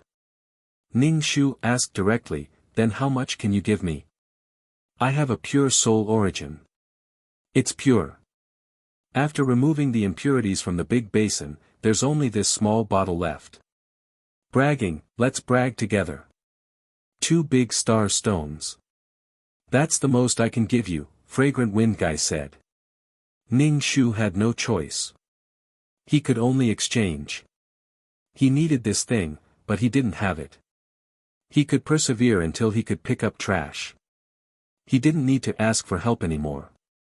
However, comprehending the law of space was unprecedentedly slow. Ning Shu felt that he really didn't have talent in this area. He wasn't good at three-dimensional geometry. He couldn't afford to be bad at mathematics. /BK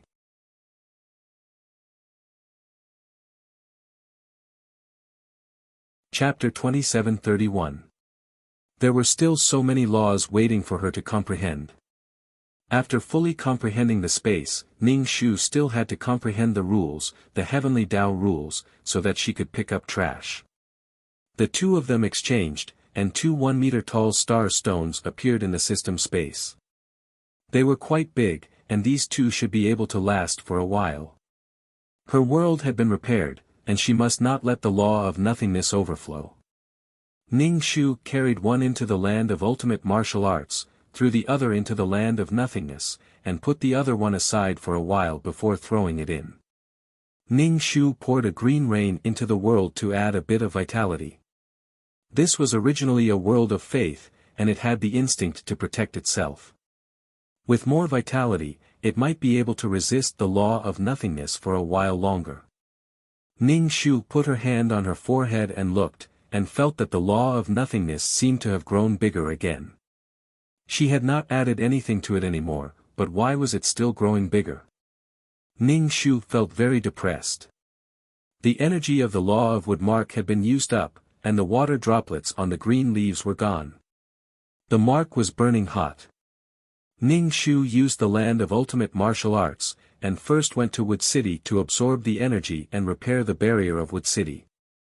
Even if there were no problems, he still had to check. Then he rushed to Water City. One oversight, and another 100 years of tax revenue was gone, 1,000,000 merit points were gone, and he was even criticized. He decided to come and take a look, or else this thing would have a situation where the barrier collapsed again. He would probably have to hand over the city lord's medal and face a big punishment. Once or twice, he would be questioned about his ability. After inspecting the barriers of the 2 cities, he decided to make them thicker and thicker. Then he prepared to go to Space City to comprehend the law of space. 2333, come back quickly, something happened. Ning Shu raised his eyebrows and asked calmly, what happened? As long as the law of nothingness didn't collapse, Ning Shu felt that he could calmly face all kinds of things. 2333, you were reported, and now you are being investigated. Ning Shu, fuck. Calm my ass. Ning Shu hurriedly returned to the system space. Who the hell reported him? As soon as he returned to the system space, the chatter from the system sounded as if it was urging him on. Ning Shu opened the chat system and found a message from the main system. Mission Enforcer 2333 wants to be investigated for special reasons. Then, he received a message from the Grand Elder. Grand Uncle, I heard that you're selling soul fluid. Are you making it yourself? Senior Grand Uncle, tell me when you see the news. Senior Grand Uncle, since you're not replying, you're accepting the investigation. Ning Shu was so angry that he flipped the sofa. Fuck, you've already blacklisted me. How am I supposed to reply? Ning Shu tried to send a message, but it didn't go through. The main system sent a message asking Ning Shu to wait in the Time City for an investigation. Ning Shu sent a message to Fragrant Wind Man, you're doing business with me, and now you're reporting me. Doing business with you and reporting you are two different things. Your situation is very dangerous, so you have to be investigated by the organization. The organization already knows about your situation, so they won't frequently inspect and audit you. Ning Shu said angrily, you don't know where this soul fluid came from, but didn't you go to the Nine Palace Mountain with Grand Elder to take a look? They inspected him again and again. That was then, and this is now. It's hard to guarantee that you won't use someone with certain ability to make soul fluid for you in this world. It's not like this hasn't happened before. People are greedy, and their appetites will only get bigger and bigger. The investigation will only benefit you. Otherwise, if I want to trade with you in the future, I'm afraid I'll be implicated by you. If your things are of unknown origin, especially things like souls, I'll also be punished. Ning Shu sighed. Thank you so much for reporting me. Fragrant Wind Man, you're welcome. We're all comrades in the same organization. Ning Shu chuckled. That world wasn't originally under the control of the organization. Does the organization still want to manage it? Does the organization manage all the worlds built by people? Fragrant Wind Man, the organization only manages it because it has eaten too much. It's just afraid that some people will create their own worlds and then create ordinary planes. Generally, mission enforcers who build living worlds won't interfere too much with the development of their living worlds, unless something happens. If you mess around, you'll hurt your own world. Do you really think you can enclose the world's living creatures? The world's heavenly axiom has collapsed, and the world is finished. Mission enforcers don't have living worlds anymore. They have no value in the organization. As far as I know, that world wasn't built by you, right? It's not your own world. You don't feel bad about creating it at all. Ning Shu, listening to Fragrant Wind Man blabber on and on, it made people dizzy. How long-winded was this person? Ning Shu, shut up. Exchanging things with Fragrant Wind Man was a wrong decision. Anyway, she had nothing to investigate. She didn't do anything. As for the soul fluid, she could explain it clearly. She could investigate it however she wanted. Ning Shu secretly held a grudge in her heart. If Fragrant Wind Man had any problems next time, she would report him immediately. Fragrant Wind Man was the only one who could make a report so elegant and refined.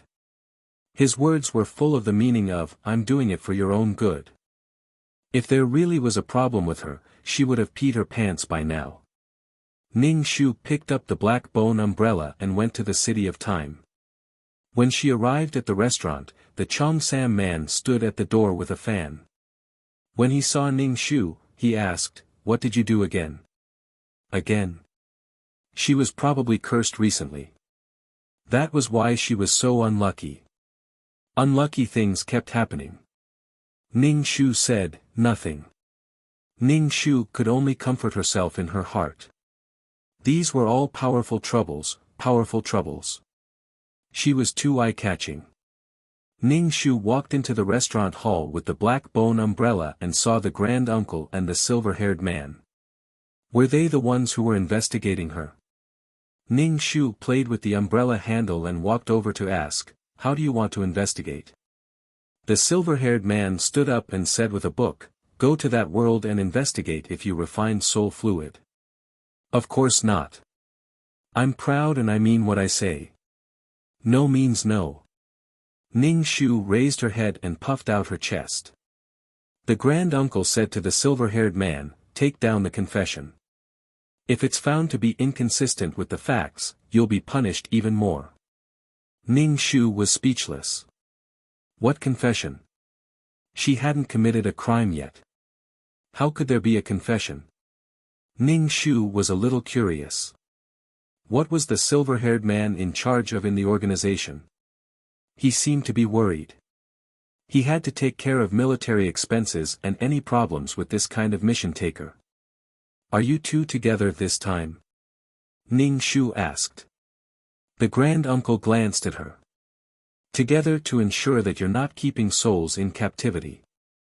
If she was, he had to punish her as an example. If he didn't do anything for a period of time, people's hearts would waver. /BK.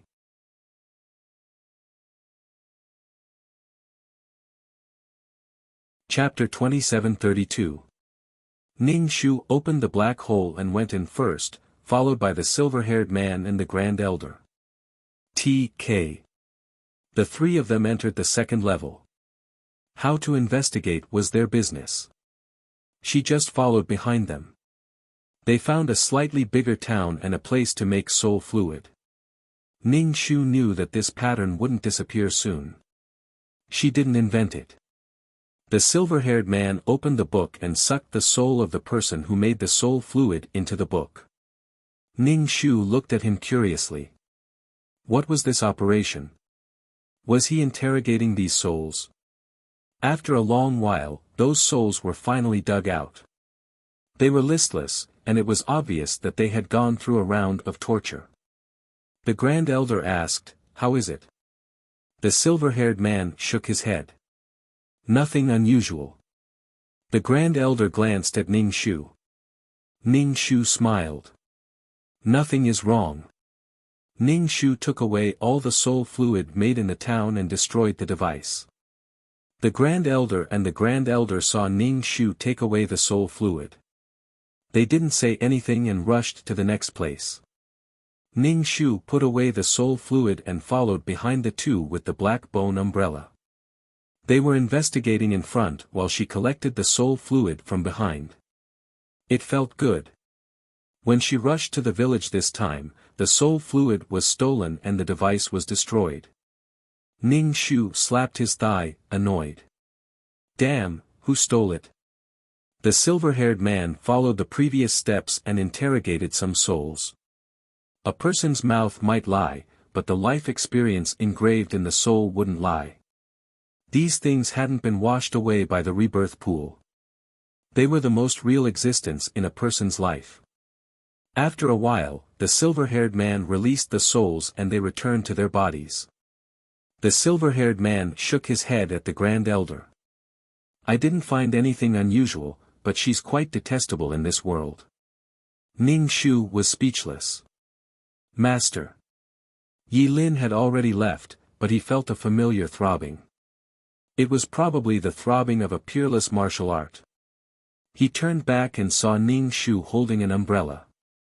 When Ning Shu saw his little disciple, he could feel that his aura had become much stronger, and there was a little girl by his side, by Cici. Ning Shu beckoned Yi Lin over. Yi Lin was a little hesitant. A guy dressed in black and a guy with long straight silver hair were staring at him, making him extremely nervous. The muscles all over his body were trembling. He didn't feel this way even when he was facing a terrifying spirit beast. Yi Lin grabbed by Cici's hand and ran over to Ning Shu like a wisp of smoke. He asked, Master, why are you here? Where have you been all this time? This is the soul fluid I recently collected. Take it. Suddenly, she felt two needle-like gazes piercing her body. Ning Shu was speechless. What a disciple who cheated his master. Ning Shu accepted the soul fluid with a chuckle and said with relief, remember to destroy the device. Otherwise, those people will refine more soul fluid after you leave. It's all destroyed, Yi Lin said. Ning Shu showed an even more gratified expression. Well done. Ning Shu spread his hands to the silver-haired man and the Grand Elder. It's like what you see. I'm working hard to let the souls go to the world of samsara. As for the soul fluid, if I don't keep it, am I going to throw it away? Why not keep the ready-made soul fluid? Since he could do good deeds and get benefits, why not take it? The Grand Elder said, investigate some more souls. The silver-haired man nodded and opened the book. A page floated up and flew higher and higher, bigger and bigger. Many souls were sucked into the book from all directions. Yi Lin was stunned. Who are these people? He pulled Ning Shu's sleeve. Master, who are these people? Ning Shu said lightly, I don't know. How's the Saint Envoy? Ning Shu saw that Bai Sisi was fine. Nothing happened. That was because Yi Lin had protected her well. Ya Lin's expression hardened. I killed them all. Master, I plan to establish a sect. Do what you want. Ning Shu didn't have any objections. In a situation like stopping the soul fluid, it would require a long battle. In fact, the reason why Yi Lin wanted to establish a sect was not only because of the soul fluid, but also because he wanted to have enough strength to resist the so-called saint sect. After all, it was a hidden sect. They were very strong. He couldn't fight alone. Bai Sisi still needed his protection. Although Bai Sisi wasn't weak now, she looked worried when talking about the saint sect. Obviously, she was worried about their future. In order to protect themselves, they had to grow until the other party couldn't touch them. They needed a strong sect. It wasn't realistic to rely on other sections. Especially since he was the disciple of the red-clothed witch. He wasn't liked by others. Ning Shu didn't have anything to do with his disciple's future. Besides, the heavenly Tao had already planned his future for him. Ning Shu could only say, do what you want to do. Master will support you. Good luck. Ning Shu stared at the huge paper spinning in the air as he spoke. Very good. What was in the silver-haired man's book? It felt like there were other things besides the world. But he couldn't just casually ask someone to lend his things to him to take a look. The silver-haired man wouldn't dump her. It felt like everyone had a trump card. Ning Shu felt that he should also have a trump card. Master, who is he? Yi Lin looked at the Grand Elder in a trench coat with a hidden gaze. The wind blew at the corner of the trench coat. The gold-rimmed glasses reflected a cold luster, sending chills down one's spine. Even when facing the encirclement of the 8 saints, he didn't feel anything. He was trembling with fear and trepidation. The Grand Elder turned his head and glanced at Yi Lin, who was hiding behind Ning Shu. Bai Sisi was hiding behind Yi Lin. Ning Shu seemed to have grown 2 tails. The Grand Elder retracted his gaze and stared at the slowly spinning pages in the sky. What's the use of asking? You don't need to know who he is, Ning Shu said to Yi Lin. Where's the earthworm? Oh, it's sleeping, Yi Lin said. Ning Shu was speechless. The earthworm was living a decadent life as a mistress. Don't let its life be too easy. It deserved to be killed that day. The soul returned to the world on the first level. Congratulations, it was home. Master, I'm leaving. Yi Lin didn't want to stay with Ning Shu and the others. Go, be careful. Ning Shu waved his hand. Ya Lin pulled Bai Sisi along as if there was a ghost chasing after them, and they disappeared without a trace. Ning Shu turned the handle of the umbrella and walked to the Grand Elder. The Grand Elder took 2 steps to the side, refusing to get close to her. Ning Shu raised her eyebrows and took 2 steps toward him. She had become so scary now. Even the judges were afraid of her. The Grand Elder's face was cold. You don't want your legs anymore. You're now a source of pollution. Don't come near me. Ning Shu was speechless. /BK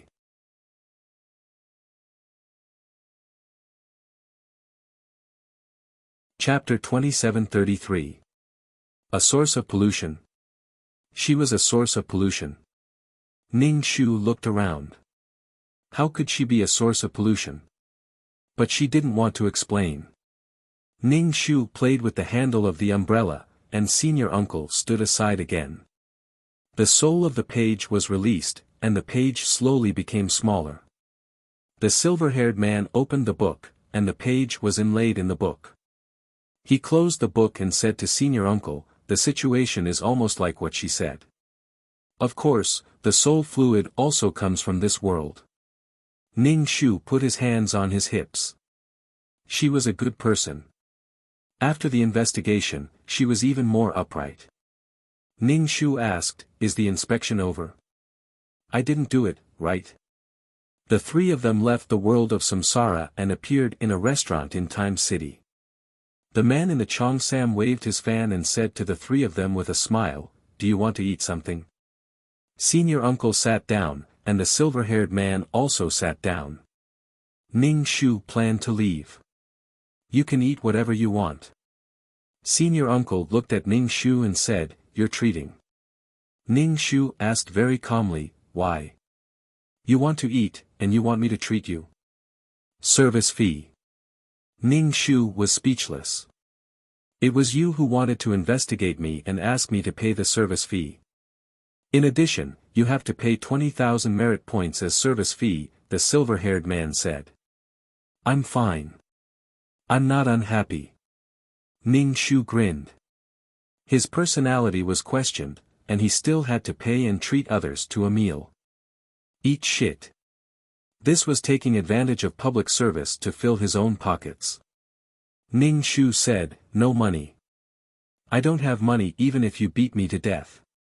If something had really happened, she was afraid that there would be nothing left of her now, and she would still be able to stand here and speak. Ning Shu took the menu, ordered some dishes, and said to the man in the cheongsam, "Pack all these. Let these two order what they want. I didn't do anything wrong. If I don't treat you to a meal, I don't believe you can kill me." Ning Shu took the things and left, leaving the silver-haired man and senior uncle drinking tea at the table. The silver-haired man said, "Let's go. The tea is tasteless." The grand elder put down the cup and got up to leave. The silver-haired man also left. The cheongsam man was speechless. After drinking 2 cups of tea, he left without eating. Ning Shu took the food back to the system space, opened it, and ate it while gritting his teeth.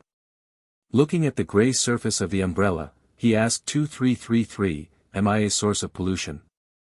How could that be?" He had only exchanged 50,000 merit points for the black bone umbrella to prevent his soul from being tainted. 2333, "Oh, you mean the black bone umbrella? Under the umbrella, you won't be contaminated by the outside world. But the black bone umbrella automatically absorbs the surrounding pollutants, so there's quite a lot of them around you." So that's what happened. Ning Shu finished all the food and wasted his time being investigated. Nothing was found and he was given 20,000 merit points. Ning Shu's heart was in a mess. She wondered if he would go crazy in the future and interrogate her every day. Ding dong. The chatting system sounded. Ning Shu wiped his mouth and opened the chatting system. It was a message from the main system, saying that the source of the soul fluid was normal and removing the investigation on Ning Shu. At the same time, it urged Ning Shu to pay the 20,000 merit points. Ning Shu, just how poor were these people? How could they be so evil? Ning Shu paid the 20,000 merit points and planned to comprehend the spatial laws. When it came to the law of space, Ning Shu actually rejected it in her heart. The worse his grades, the more he didn't want to learn them. Ning Shu felt this way about spatial laws. Forget it, let's see how the person who commissioned this mission is doing. Ning Shu wanted to see how Jiangchen was doing. He didn't know if he had crawled out of the ground. He didn't know if grass would grow on his grave. Jiangchen was originally a drought demon.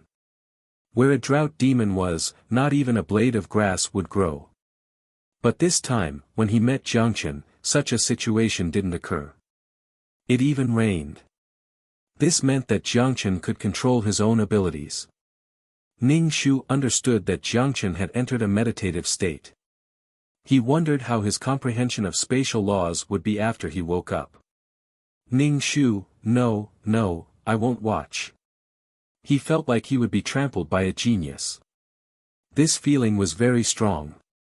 Ning Shu refused in his heart, but his body obediently watched the video. Ning Shu really wanted to laugh at Feng Jia's behavior after she returned. Because she found Yu Binglan's home and beat her up, leaving her with a bloody nose and a swollen face. She probably couldn't take it anymore. Yu Binglan was in so much pain that she couldn't even open her mouth to curse. Feng Jia knew that her daughter's life abroad wasn't good. She used to love her daughter dearly, but now she was in a restaurant, washing dishes day and night. How miserable. But they were separated by an ocean, so Feng Jia couldn't go find Qi Yingmeng. Plus, Feng Jia didn't hate and hurt Qi Yingmeng. It was good to suffer a little. Feng Jia looked at the things Ning Shu left behind and learned a lot. She used the opportunity to treat the people around her to memorize them as she practiced. The war was getting more and more intense. The newspapers and ambitious students were all calling for the invaders to be chased out of their country. Feng Jia used some dolls to practice dissection and sewing. She also volunteered at the hospital to learn some surgical methods. Combined with the books at home, she studied desperately. Occasionally, when there was a wound sewing, a doctor would let Feng Jia do it. In the beginning, Feng Jia's hands were trembling. After practicing more, she could sew wounds very quickly. After being able to treat wounds, Feng Jia ran to join the army. The army lacked people like Feng Jia who could treat the wounded. They were a woman army who could hold a gun and fight. She met the Dark Regiment commander again. When the regiment commander saw Feng Jia, his eyes lit up. "Comrade, I knew you had such high awareness. Your husband is dead, right? What a good death." Feng Jia, exe. In response, Ning Shu wished that Feng Jia wouldn't die under the bayonets of the Japanese this time. Ning Shu looked at Jiangqin's bare grave. He hadn't woken up yet. Who knew how many years he would sleep for? If he meditated for a long time, by the time he woke up, the world would have changed and he wouldn't recognize it anymore. Ning Shu felt even more anxious.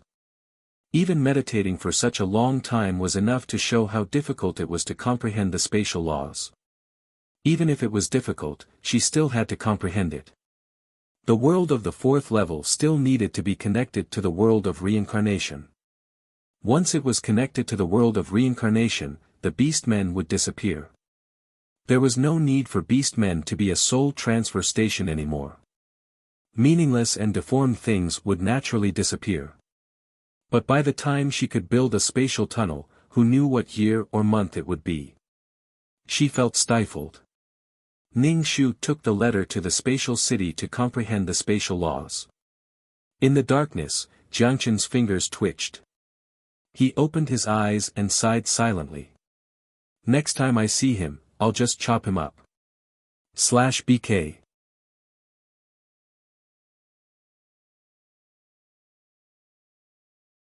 Chapter 2734. Ning Shu went to comprehend the rules with a solemn heart. When he was about to leave, he heard a notification from the chat system. Ning Shu was really afraid of hearing this sound. He felt that it was not a good thing.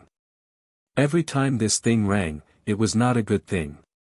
Ning Shu opened the chat system.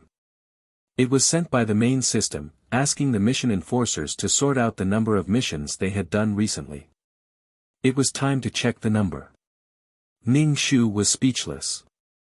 Ning Shu said to 2333, "I should have enough." 2333, "What do you think?" Ning Shu, "Of course it's enough." 2333 said, "Of course it's not enough. But when the organization wants to make money, they can use any excuse to collect money. If you have the strength, you will be fined. If you don't, your life will be in danger." 2333, "I've recorded the number of missions you've done recently. If you don't have an advantage in numbers, you should have an advantage in completion rate. But you're a veteran. If you can't guarantee the completion rate, it's not right. If you do well, you should. If you don't do well, it's your problem." Ning Shu felt that he was going to lose money again. He lay on the sofa and waited for the results. He didn't do many missions in the first place. He spent too much time on the Nine Palace Mountain. He probably had a lot of missions piled up. Ning Shu couldn't argue about this. Missions had to be done, but those things also had to be done. There wasn't enough time. While waiting for the results, Ning Shu asked 2333, how's your strength now? You should have leveled up. I remember you absorbed a lot of systems. I'm already a level 1 system. Only level 1. How many systems did he have to absorb to reach level 1? Did he have to do a lot of system missions? I'm almost at level 1, 2333 said. It seemed that the system leveling up was much harder than the mission enforcers leveling up. How could there be so many system missions? If the system wanted to level up, it needed system missions. There were so many mission enforcers, and every mission enforcer had a system. It was probably because everyone was fighting to do the system missions. Ning Shu felt that 2333 probably had a lot of system missions in his hand.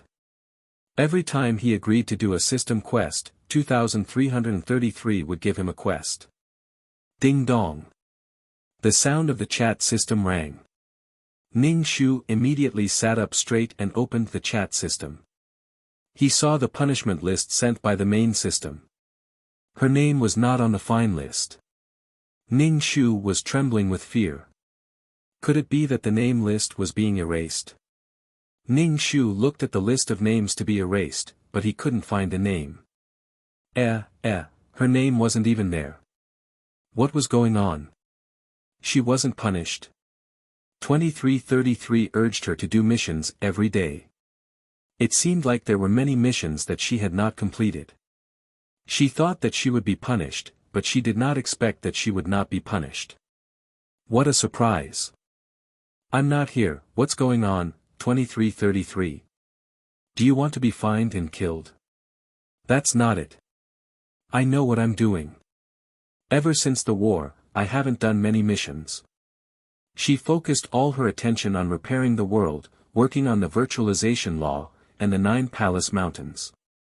2333, maybe it's because everyone completed fewer quests, so the punishment was set too low. Actually, not many people were erased this time, but many people were fined. Ning Shu patted his chest. At least he had saved some money. Knowing that his name was not there, Ning Shu was in the mood to look at the list of punishments. He saw Mei Ziqing's name on the list. Mei Ziqing. Why would Mei Ziqing be fined? He remembered that Mei Ziqing was very busy. She was always busy doing missions to earn money. Why would she be fined? It was strange. Speaking of which, he had not seen Mei Ziqing in a long time. Ever since Xiaohua came back, they had not even spoken in this period of time. Ning Shu opened Mei Ziqing's chat window and asked her what was going on.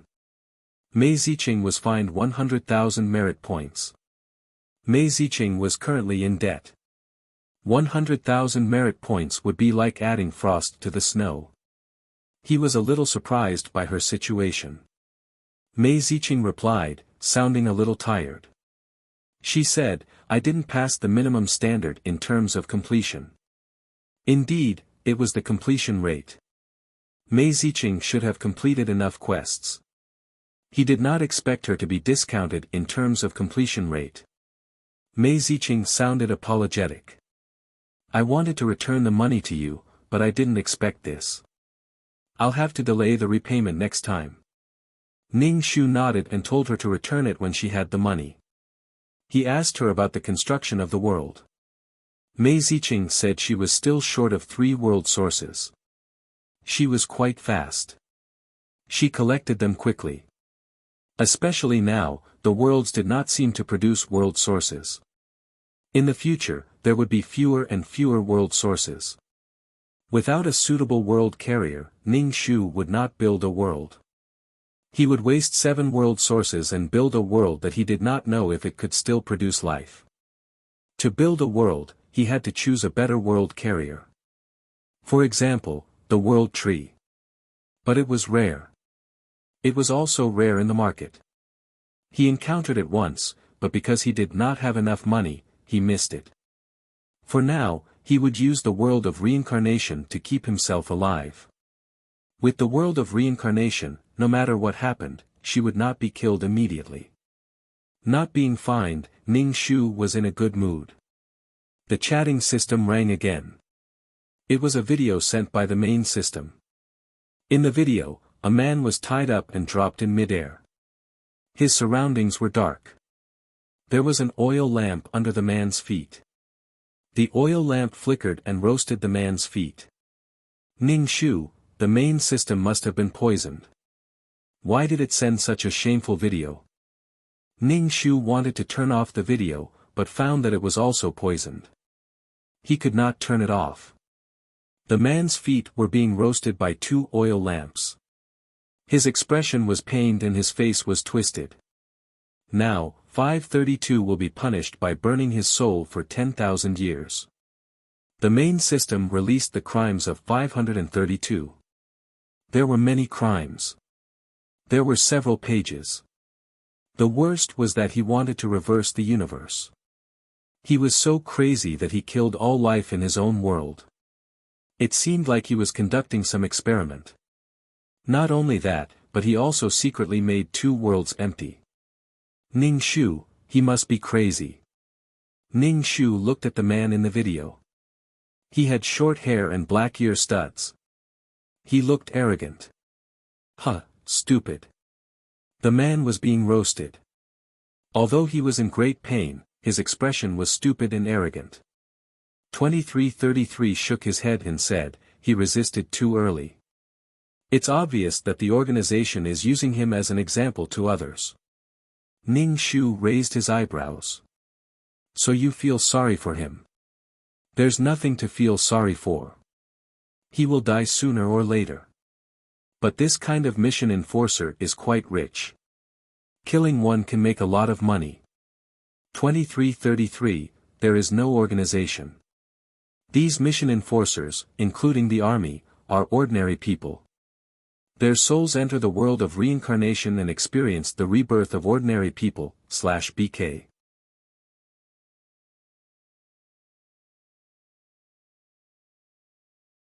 Chapter 2735.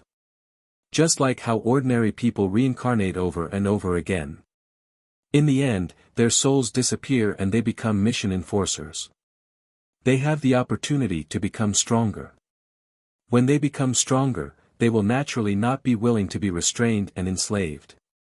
They will definitely resist. But this guy's strength is not enough.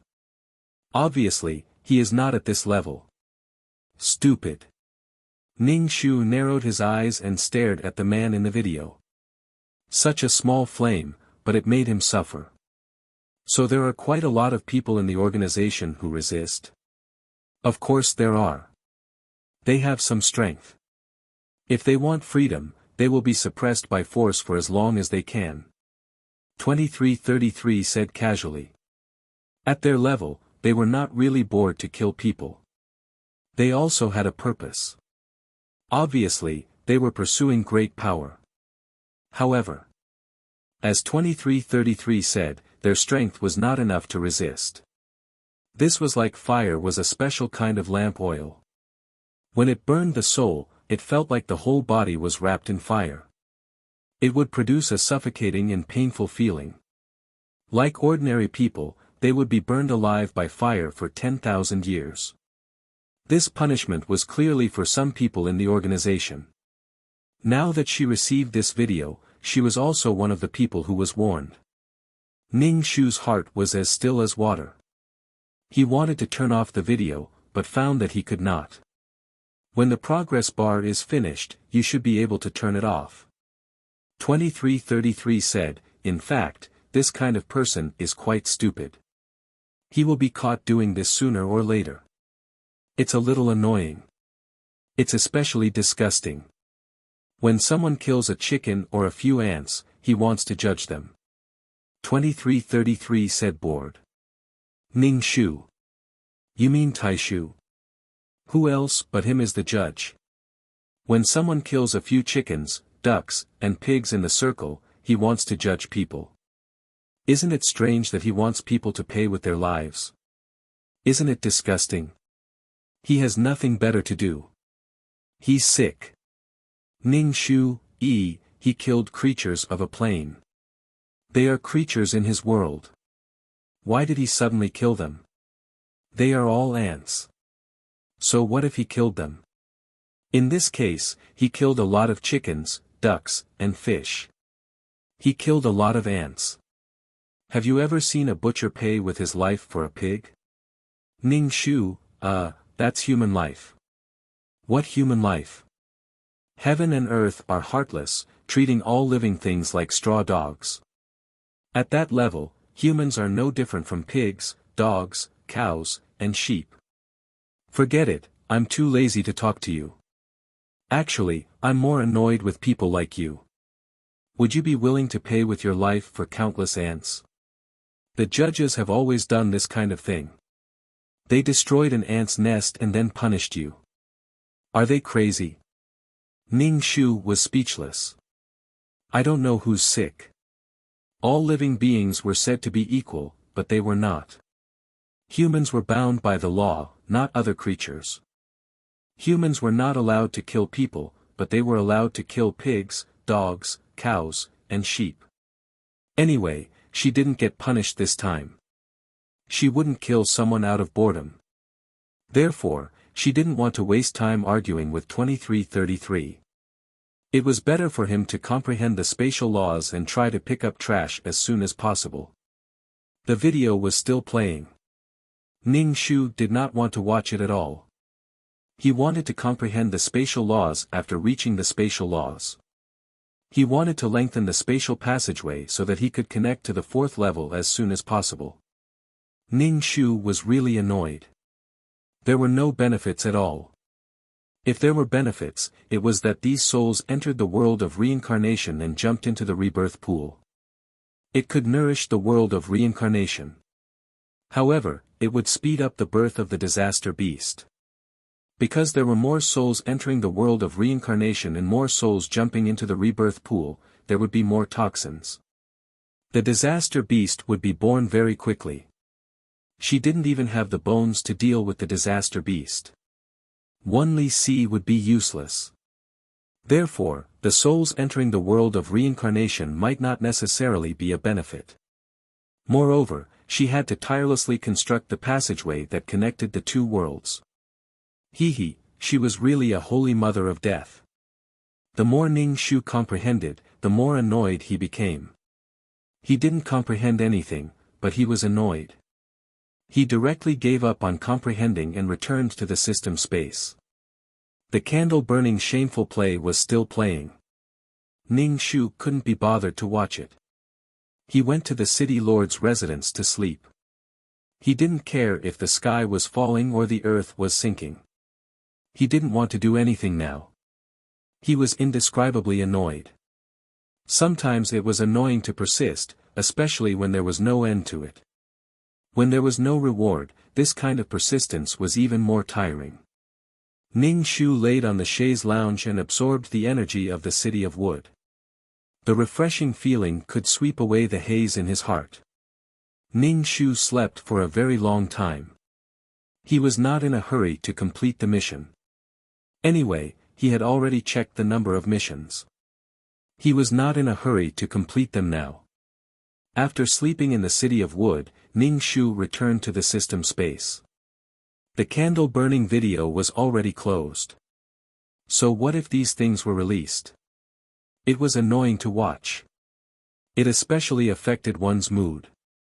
Punish them however you like. Ning Shu went to the third level of the Nine Palace Mountain. In this world, Ning Shu could clearly feel the evolution of the rules.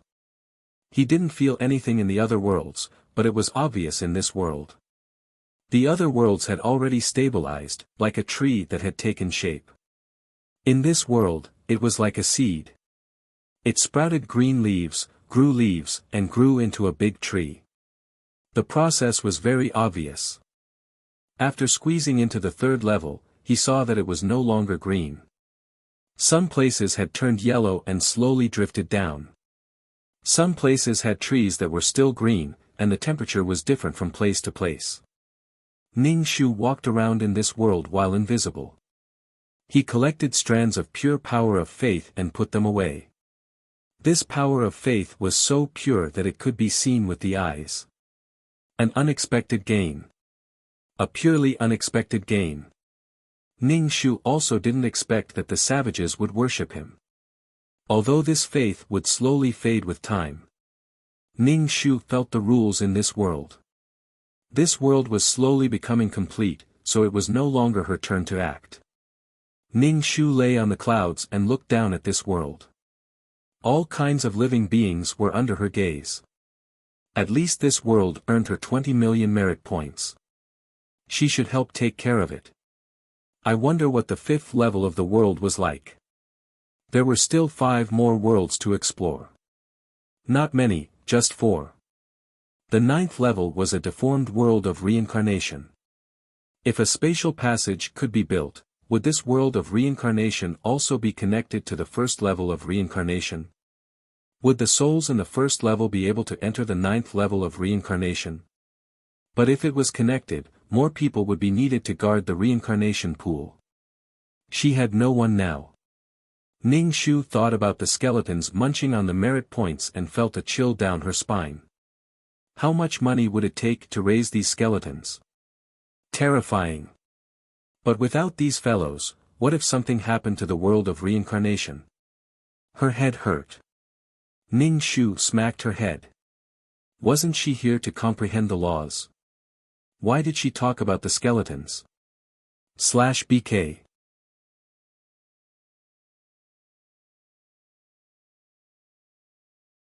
Chapter 2736. There were too many things going on in his mind. Ning Shu carefully sensed the laws of this world. He had a faint feeling that it was much easier to comprehend the laws of space. Dark, thunder, and rain, spring, summer, autumn, and winter, time and history. Ning Shu looked at the moth that had an extremely short lifespan and died not long after breaking out of its cocoon. Birth, old age, illness, and death, the cycle repeated. There was life and there was death. Ning Shu lay on the clouds and heard someone chanting beside his ear. The voice was strange, it was probably the barbarians offering sacrifices. When Ning Shu looked down, those people were the size of ants and were jumping around. Hearing these voices, Ning Shu's heart unexpectedly calmed down and became ethereal. He closed his eyes and all kinds of scenes flashed before his eyes. These scenes were all fragments of the barbarians' lives. When a child was born, they would kneel down and worship. When they went out to hunt, they would pray. When someone was injured, they would still pray. At this time, people had not learned how to use herbs to treat their wounds and could only place their hopes on the unknown gods. Naked women would find stones that had been washed beautifully by the river and place them in front of the altar to offer sacrifices. When someone died, their corpses would be eaten by their clansmen. This was a kind of sacred burial. If they ate the flesh of their loved ones, then their loved ones would live forever in their bodies. Countless scenes appeared in front of Ning Shu frame by frame. There were barbarians, young birds pecking at eggshells, and small fish that were so transparent that they could not be seen swimming in the river. Young creatures learned the instincts of survival with difficulty. It was as if something had taken root and sprouted in his heart. This was the power of life. This was life, fragile and tenacious. Generation after generation died and reproduced, using special methods to survive. Life was so grand and distinct. The anxiety and discomfort in Ning Shu's heart was soothed. Ordinary creatures lived with such difficulty and distinct life. As long as she was not killed, she would have eternal life. She had nothing to be dissatisfied with.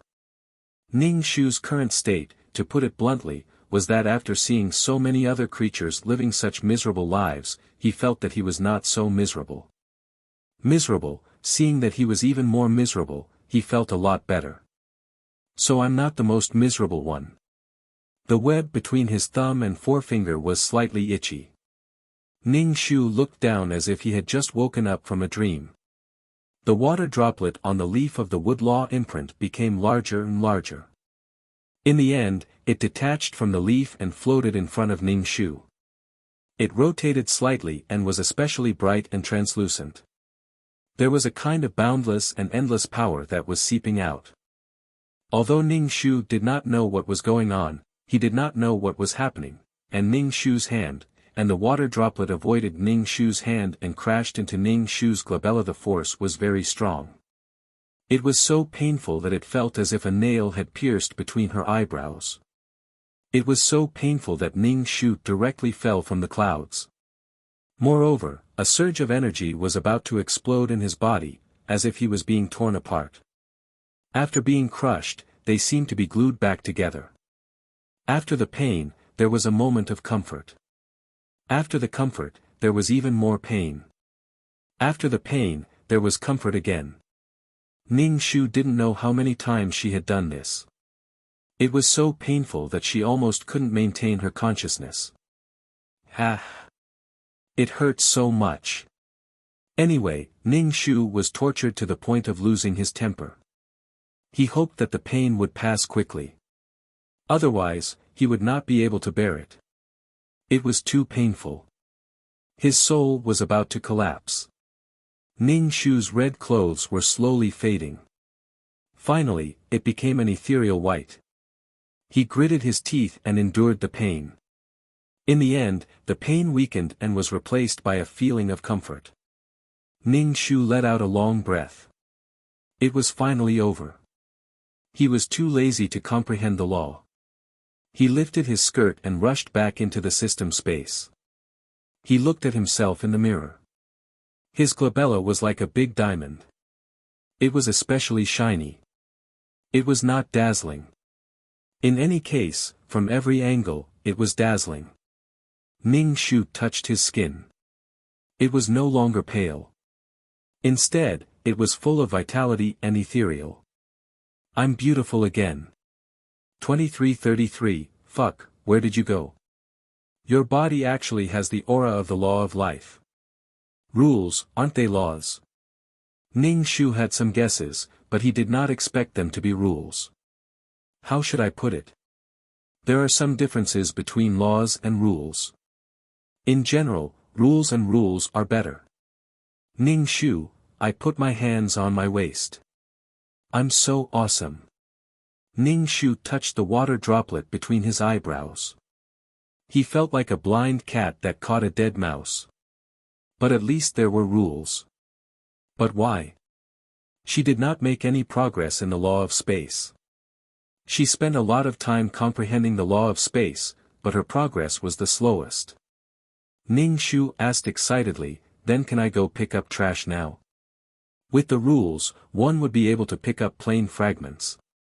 2333, I don't know. Don't ask me. Ning Shu hummed a little song. He touched the water droplet between his eyebrows and looked at himself in the mirror. You're so beautiful, you're so beautiful, you're so beautiful. Ning Shu lifted his skirt and sat down. The only bad thing was that the skirt was too long. It was like dragging the floor. If he was not careful, he would step on the skirt. The feeling of the skirt was also different. It was silky smooth and indescribably comfortable. The skirt was cinched at the waist. The style was pretty, but it was a little long. She was short. Ning Shu felt that she was even shorter when wearing such a long skirt. What should she do? Ning Shu felt that life was a joke. She had just used her soul origin to exchange for a star stone with Fragrant Wind Guy.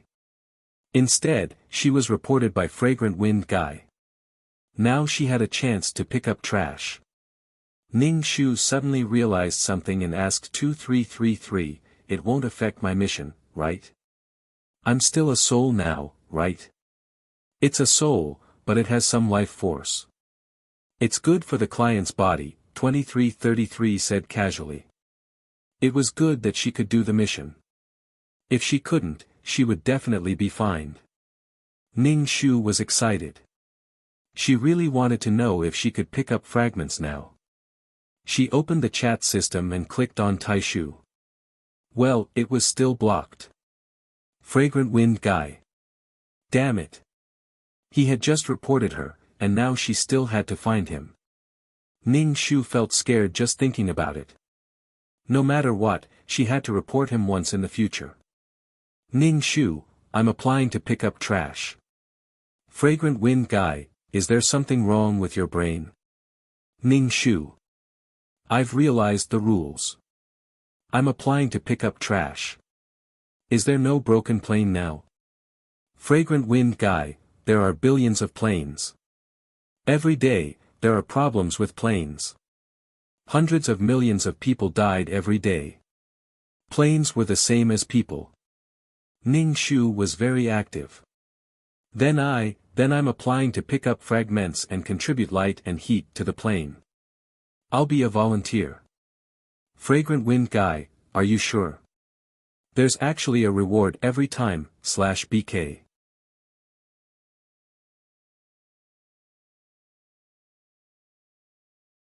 Chapter 2737. Ning Shu. It's good to get paid. That will make me more motivated. Fragrant wind man, can you really pick up the fragments? Don't be like this time. Are you here to fish in troubled waters? I'm not lying to you. I'm not lying this time either. Didn't I also store a living world? Fuck, was her character so untrustworthy? Fragrant wind man, then come over. Ning Shu, the space tunnel I'm building now is very short. Help me. Fragrant wind man, hee, why should I help you? I'll give you all the rewards for picking up the fragments. Ning Shu was now eager to know if she could pick up the fragments. Fragrant wind man, okay, follow the tunnel. A space tunnel appeared in front of Ning Shu. Ning Shu walked in and walked for a long time. Ning Shu was very jealous. She could actually build such a long tunnel. And in such a short time, she had built such a long tunnel. Ning Shu wanted to beat the ground and cry. Why was she so slow in comprehending the space laws? She was even slower than a snail. So desperate. Ning Shu held the black bone umbrella and followed the tunnel to the place where the plane was broken. All kinds of fragments were floating in the air. Many people were busy picking up the fragments. The plane was so big and there were so many fragments. Except for some fragments that didn't have any rules, the other fragments had to be picked up manually one by one. She was really drunk. Was there no advanced method? Fragrant wind man, holding an umbrella, do you think you're here for a vacation? Why do you look like this? Fragrant wind man didn't look good. He felt that he had been tricked by this wretched girl again. What? Granduncle frowned. Why did you call me here again? Fragrant wind man quickly waved his hand. She said she can pick up the fragments. It has nothing to do with me. Granduncle glanced at Ning Shu, who was playing with the umbrella, and then looked back at the water droplet between her eyebrows. Ning Shu pointed at her eyebrows. Do you see it? Do you see it? Do you see it? Granduncle chuckled. Ning Shu closed the umbrella and looked at the floating fragments. He was a little nervous. He wiped the non-existent sweat from his palms and swallowed a mouthful of saliva. He slowly reached out his hand towards the floating shard and grabbed it. Then, he used too much strength and hit his head with the shard. Ning Shu was speechless. Who knew it would be so light? Previously, he had fought with all his might, but it wouldn't budge at all. Now that he held it in his hand, it felt as light as a bubble. Ning Shu suddenly laughed. She could pick up the trash on the ground. He picked up the trash in his pocket and slowly approached Grand Elder. Grand Elder was dealing with the star stone embedded in the fragments. Ning Shu reached out to touch the star stone. The Grand Elder turned his head and looked at her indifferently. Ning Shu smiled. I'll handle it for you. Go to the side and pick up the fragments. The Grand Elder directly refused Ning Shu. Ning Shu, I'll help you. Grand Elder looked at her. His gold-rimmed glasses slid down and stopped at the bridge of his nose. He squinted at her. Go away. Ning Shu dragged the trash bag to the side and picked it up. She looked at the star stone as she picked it up. There were so many star stones. Ning Shu picked it up and picked it up next to the star stone. She couldn't control herself. As long as she saw the star stone, she thought in her heart that if she had so many star stones, she wouldn't have to worry about the law of nothingness for a long time. I love star stones. Women love this shiny stone. Ning Shu tied her skirt into a pocket. She really wanted to put such a star stone in it. Right, there was a space in the ring. Half of her reward will be deducted, Grand Elder said to Fragrant Wind. Fragrant Wind guy immediately glared at Ning Shu. Half of the money was deducted from him. This guy had said before that all her rewards would be given to him this time. Fragrant Wind grabbed the clothes on Ning Shu's back and dragged her away. I said, don't think about going over there like a thief. Ning Shu, I didn't. Fragrant Wind pointed to his eyes with 2 fingers. Your titanium dog eyes are as bright as lasers. If you do this again, don't look for me next time. Oh right, you have to compensate me for the missing half of my reward this time. Ning Shu, I don't have to come next time.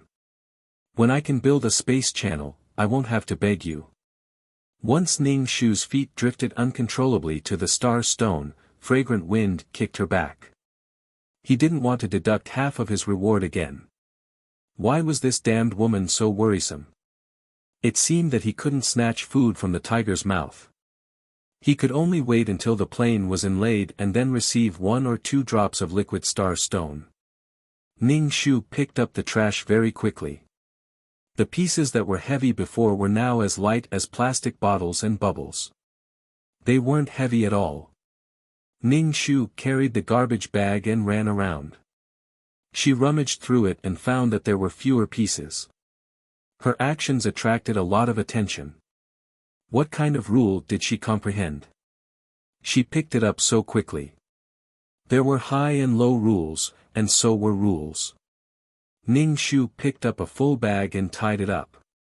Then she took the bag again and started picking. She thought that if she finished picking it up earlier, she could receive 2 more drops of star stone when connecting the planes. Since there was no way to snatch food from the tiger's mouth, she could only pick up the leftovers. Grand Elder removed all the star stones from the fragments and melted them. The melted star rocks were especially viscous, and they were sparkling. To smear the star stone in its sticky state on the bit wall, it would stick if it was smeared with glue. Ning Shu hurriedly packed the trash bag and waited under the plane crack for the liquid star stones to fall. With the help of a large number of troops, the planes were pulled together. When the planes were squeezed, liquid star stones were squeezed out from the edges. Ning Shu hurriedly caught them. There were large droplets and small droplets. Ning Shu caught 3 drops this time. The harvest was not bad. Each drop was the size of a football. She was happy. When the star stone liquid gradually dried up, everyone let go. The planes were firmly attached. With the things in hand, Ning Shu planned to slip away. She said to Fragrant Wind, I'll give you the remaining half of the reward when I go back. I'll go first. Fragrant Wind. Where are you going? It's not over yet. Isn't it already done? It's not like there's only one place. When it's done here, we'll move on to the next place. Ning Shu. Then when will it be done? I don't know. Fragrant Wind shrugged. There were too many planes, and there were problems with them all the time. Ning Shu, was she going to keep picking up trash? Don't you want star stones? When connecting planes, there are always some leftovers. Ning Shu, this can't tempt me at all. I just want to know when I can leave. You can't leave until you're done. Fragrant Wind chuckled. Come and go as you wish. Do you think it's a market? Ning Shu felt that picking up trash wasn't so beautiful. If she couldn't leave, she could only follow along. /BK You're tuning into the Han Li's Wuxia Adventures YouTube channel. We're so grateful for your support, and don't forget to subscribe to join us on this incredible journey through captivating stories. Your generosity through donations truly makes a world of difference, as it's the primary source of revenue that allows me to expand and enhance this channel for you. Thank you from the bottom of my heart for being a part of this adventure.